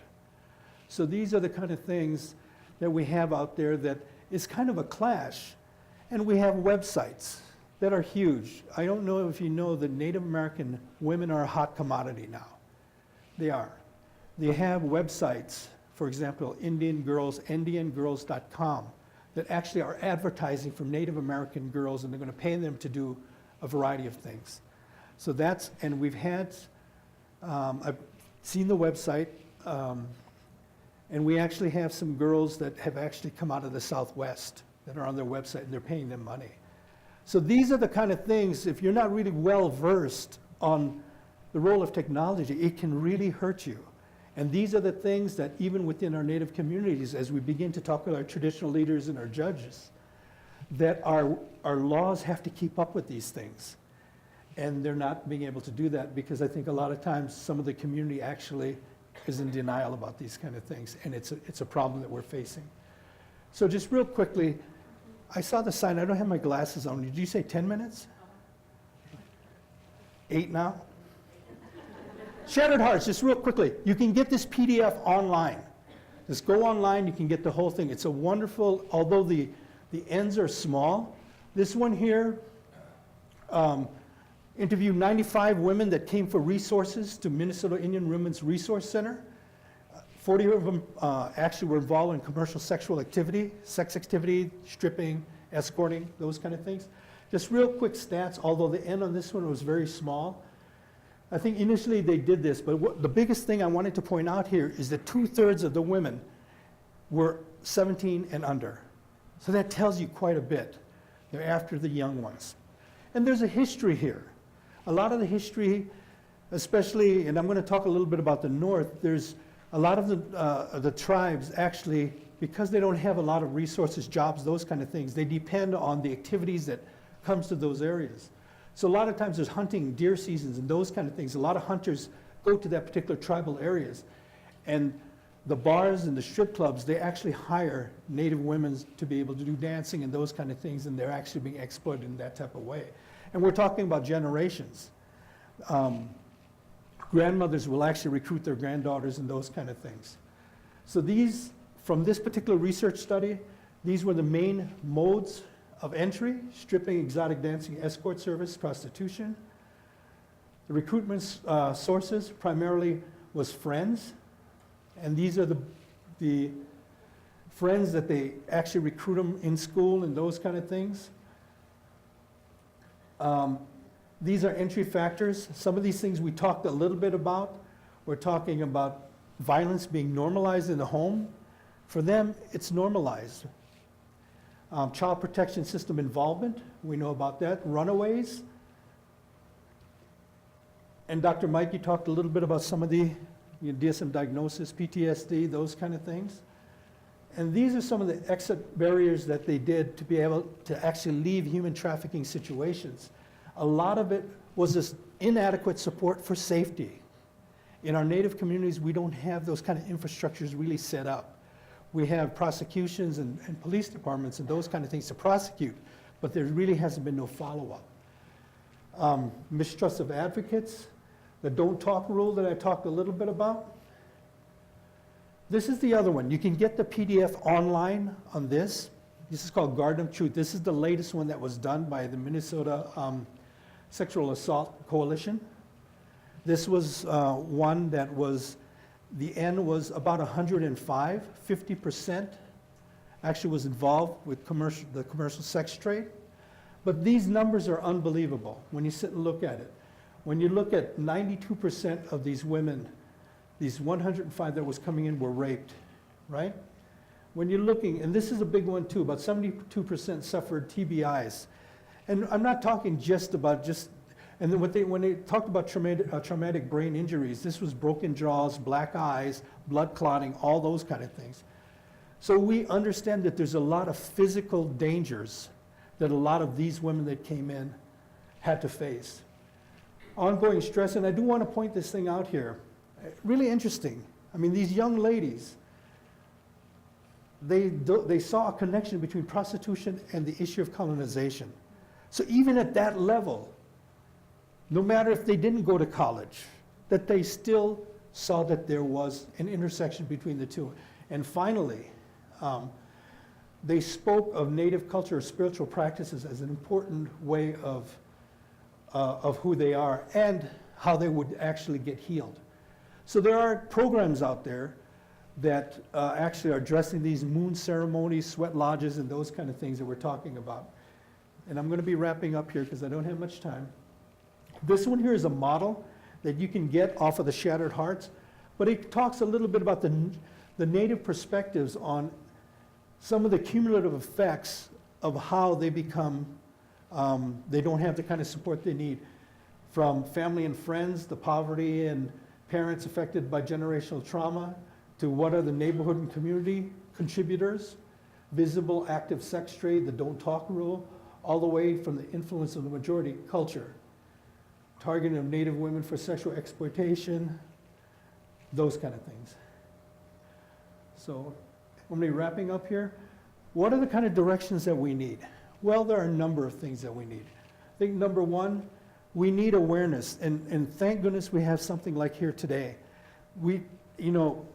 I've always looked, Maria, is looking how do we get within the tribes. The tribes are interested to know what's going on because some of the reports that are coming up, I think those reports are getting up to the tribal council and to the governors that these kind of activities, people are coming on and recruiting people off. So they're seeing those things, but it's a fine line. So community awareness is a big thing for us.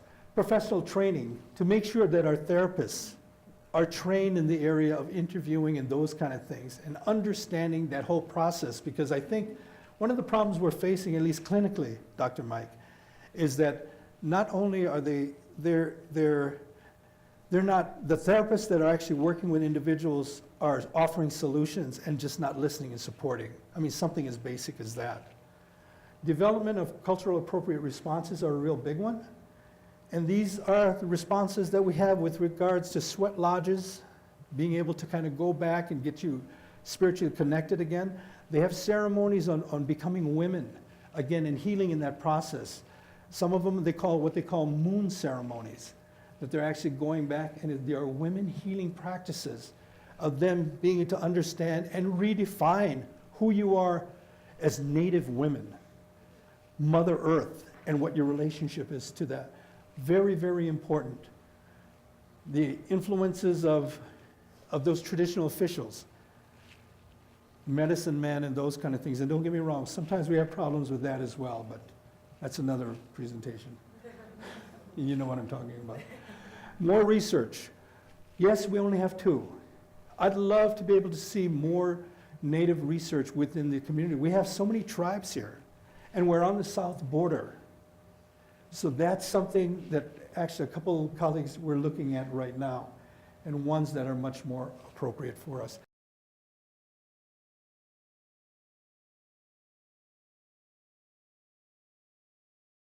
Actually, I'm just a part of the community, and I began my travels in this area of human trafficking when I started with Anti-Human Trafficking Task Force almost 5 years ago.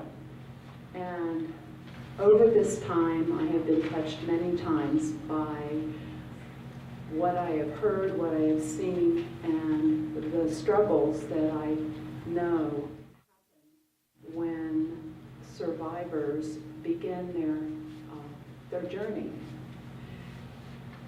I actually was very deeply touched by Lynn Sanchez's work with human trafficking over a year ago.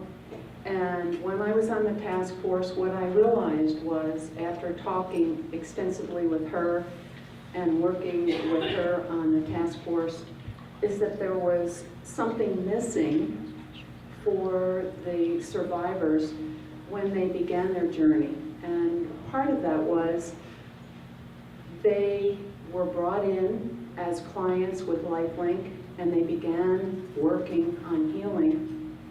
They were placed, after being in a transition situation, in a place where they would begin to call home. But what I realized was, because of the limited funds, and oftentimes, I know if you're in an agency, you know that funds have been cut back by the government, that there are things that are not available to be able to give to these survivors to help them cope. And what I realized is that there was a real need for making them feel like they were building a home, that they weren't just in a place, that they felt a sense of pride. And I get very emotional, I'm sorry, but what I see is that they can't move forward without feeling that. And so my group is called Moving Forward. I've used that term, and I've heard it today with many other people, And that's exactly what my intention was when I started this just 5 months ago. We began asking for donations, and what I realized is that people in the community really do want to give, but they have to be asked. And sometimes just telling them what I'm doing, there's like a gasp. And they're like overwhelmed with the fact that there are survivors and victims right here in New Mexico. Many of them will say, well, what country are they from? And I'm very taken aback by that, because what I realize is that we really need to educate the people in our community. We need to get them to understand what is actually happening, that our community has an underbelly. And many of you know that that underbelly are the people that society doesn't want to talk about. So what I'm doing is we have collected donations from people who really care, and when they give those donations, they give their heart. You can really see that. They really feel that they're helping.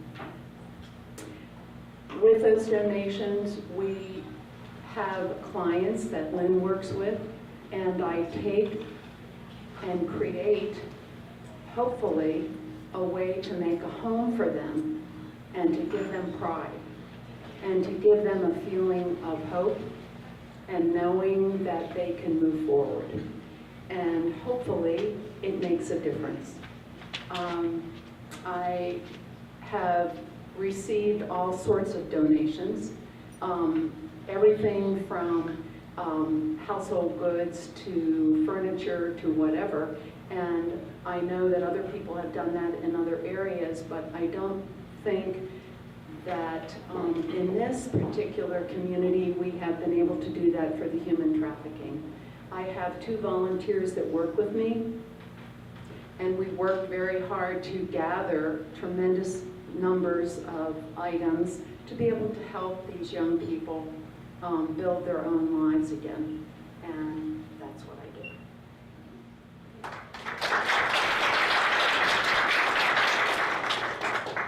Well, again, my name is Shelley Repp, and I do represent Spoken For as the executive director, which is a faith-based organization in Albuquerque. And we really look at the outreach side of meeting these victims that are out there. When Dr. Michael talked about, the innovative approaches or the different approaches that are outside of the clinical model, I want to just always raise my hand and go, that would be me. I don't have a bunch of letters behind my name like probably most of you in here do. But I do realize that there are victims of sexual exploitation everywhere we go. And so what Spoken For has started to do is to start reaching out to that disenfranchised people group and let them know that they are loved, that they are valued, that there is a hope for their future. We do that in a couple different areas. We started a group back 3 years ago called Embrace One. And this group actually goes into the strip clubs in Albuquerque for the purpose of developing relationships with those girls. We realized that stripping is one of the modes of entry into human trafficking, but not only just as a mode of entry into human trafficking, but understanding that it is oftentimes a choice, a career choice, if you will, that people make out of desperation. And it is something that ends up being a trap. The money is good, things seem okay, and then drug addiction follows, and then just this downward spiral. And so we wanted to be able to have a presence out there and let people know that there's support, that there are people out there that love, do not judge them, and care for them. So we've been doing that for 3 years. We've recently started that same kind of model by going out on the streets and actually talking to the girls that are on the streets. And so we go out on Friday nights and in Albuquerque again on Central, and we do the same kind of thing. We realize it's a long, slow process, but we're there consistently. We're out there to let them know that there is hope, that there are resources that they don't know about, and we can help them if they're interested. I really loved when Dr. Michael and Lynn were talking about and that whole panel about LifeLink and just that people had options, they had choices to make. It wasn't something that was being pushed down their throats. They were able to make those choices. And that's where we really see this empowerment with people, is when they can make their own choices. And we want to offer that to those that are out in the community. So those are two of our outreach initiatives that we have currently.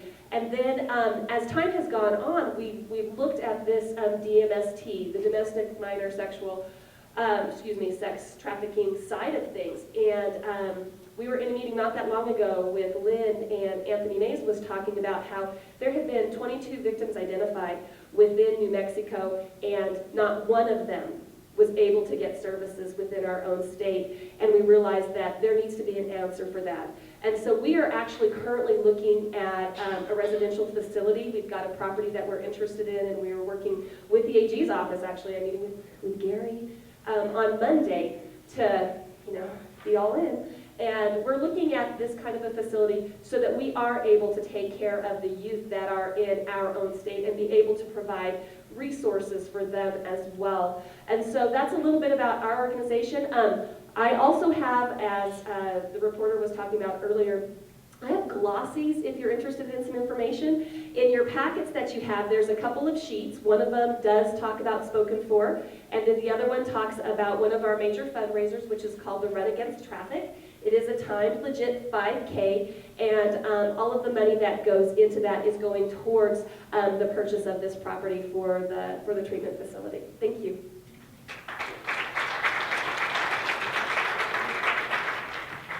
Good afternoon, I'm Teresa Ballinger. I'm the Native American Liaison with the Medicaid program. Normally my audience is Native American communities. However, I was delighted when Lynn asked me to come speak. About a year ago, Lynn Sanchez called my office and asked me what services under Medicaid would be available for these girls. We have Medicaid programs for pregnant women, women with little children, elderly, disabled. But we really did not have adequate services for young women with no children who weren't disabled. Thanks to the Affordable Care Act, honestly, we expanded Medicaid January 1st. So this year, I'm able to tell Lynn, I've got some good news for you. More people qualify for Medicaid now. Of course, Medicaid is a program that's always going to be based on income. But as you've heard throughout the day, many of these women and young men have no income, so they would most likely qualify. They need to be a U.S. citizen, but we can offer them Medicaid through a presumptive eligibility the day they go into the hospital to St. Vincent's or outpatient to be seen. They can do what we call a presumptive eligibility, presuming they're eligible for Medicaid, get them on Medicaid for that month and the rest of the following month. In the meantime, help them apply for full Medicaid. And that program we call expansion. A lot of Medicaid this year has been automated to new systems and upgraded. So all you have to do really is have the person fill out the application. You can do that online. You can call it in and do it on the phone. I don't recommend that. That would be a long process, but that is available. Or you could also do the paper application. When you submit that application, there's sort of a cascade effect with Medicaid. And we have something like 40 different programs, but that application will cascade down into whatever category that individual may be eligible for. I do want to say there are very low cost co-payments involved for people who, and normally there's no cost involved, but if there's overuse in the emergency room, there may be a small co-payment. Or if somebody needs or requests the name brand versus the generic drug, there may be a $5 or $10 co-payment. But generally, there are no co-payments under Medicaid. We do want to address overuse in the emergency room because that drives up costs. But there's people at the hospital, at St. Vincent's, different hospitals, that will counsel you and say, I think this could wait for urgent care tomorrow. so that you don't have to deal with a co-payment. And certainly, as they come into our city and they need to be seen and have to go to St. Vincent's, you know, that's understandable. If they're under Medicaid, it opens up the gamut of services they can receive, and I do have handouts on that. They can, we call it the alternative benefits plan. They can receive the dental, the psychological services, mental health services, and a variety of services, not only family planning, but a variety of other services that, as someone said earlier, they may have not been seen by a doctor in years. And so this resource is available. I want to spread the word about that. I do have brochures I brought today on Medicaid expansion, and I have some in Spanish if you would like that. I have some specifically for Native Americans, because there is a few differences with Native Americans and Medicaid. Under Centennial Care, the new name for Medicaid, keep in mind that if you're non-Native, you will need to select an MCO, and or one will be assigned. And I know I spoke to someone the other day, and they said, well, how would I know which one is best? There's lots of information out there. You can go on the website for Human Services Division, and they will have 4 managed care programs listed: Blue Cross Blue Shield, Molina, Presbyterian, and United Healthcare. And maybe you're not interested in nutritional supplements and grab bars in the bathroom, but you want things like, for the younger folks who need maybe a cell phone if they have a serious chronic condition and need a cell phone. There are MCOs that provide that. So you can make the comparison and decide what is best for you. That's it in a nutshell. I know we're running out of time, but I do want to say Medicaid has expanded as of January 1st.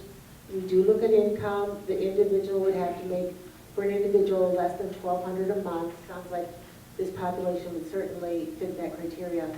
And if you have any questions, you're welcome to contact me at Medicaid. All of our brochures have our website and toll-free number. Thank you.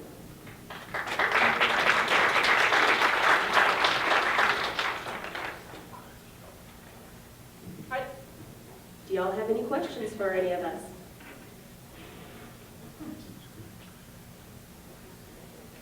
Yes. Home run. Good job. Thank you very much. Thank you to Teresa and Linda and Shelley for that. Well, we're winding down our day here.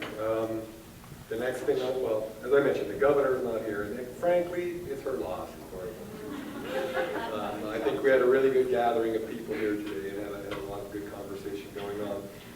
The next thing on the agenda, though, is directions for the future, and frankly, I don't know what the direction for the future is. I saw today as a start. It was a way for us to get a multidisciplinary group together in the same room. You know, usually clinicians go to clinical trainings and lawyers go to lawyer trainings, and that's how it works. But there's a lot of us in the same room, and I think we shared a lot of ideas today. So I did want to take a few minutes, if anyone who hasn't had a chance to speak, or anyone has any brilliant observations about where we need to go from here, I would like to open up the floor to any comments that anyone may have. I think this was a good conference. I've been to a lot of these, and a lot of them are specialized in one type of group. Like you said, this group seems to be very interdisciplinary. We have some attorneys, we have some victim service providers, and that's what it takes is a lot of different people from different backgrounds to put their heads together, and NGOs working with law enforcement, and a lot of people putting their different backgrounds together to fight this. Thank you. Yes? May I take a minute to talk a little bit about legislation? Sure. Yes. I'm Susan LeBay from the New Mexico. I'm Susan LeBay from the New Mexico Women's Agenda, and I wanted to let you know about 2 memorials that are in the process of going through the legislative process. And they're both the same. One's in the House and one's in the Senate. And that is to set up a task force that would look at services being provided to victims the level of services, what the need of services is, what the future need might be, as we know there will be many more victims as people become more aware, and to do a study of that, and also to look at safe harbor legislation, which we have been behind in the past, which would say that prostituted minors are treated as victims rather than as criminals. And if we pass such legislation, what effect that would have on the services and the delivery of services, and how people could still get into services if that were the legal situation. So the House version passed House Judiciary last night and is on the House floor right now. The Senate version is still in rules and then has to go through Senate Judiciary, and that we only have a couple more days left, but hopefully that will happen. But even if only one version passes, then we're hoping to set up a task force to look at this. Thank you. Thank you. I thought I saw another hand out there. Okay, well, I'm going to invite Andy up to give us some final housekeeping information. But I really want to thank you all for coming today, for spending your Valentine's Day here at the end of the Santa Fe Trail, looking at future directions for the work that we're doing. And I look forward to partnering and working with each of you as we can move forward. So thank you for being here.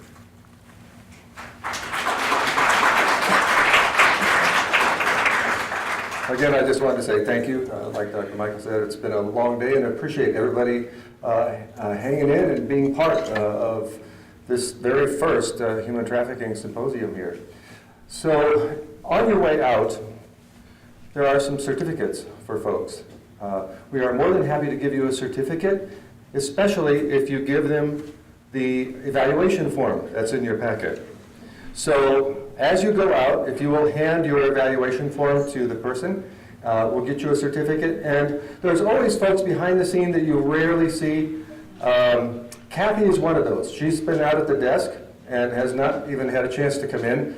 Please, if you wouldn't mind, give thanks to Kathy, because she has been one of the instrumental people that makes all this run in the background. As you know, symposiums are not, there's work behind making these things happen. So, thank you. Have a good night. Give yourself a hand.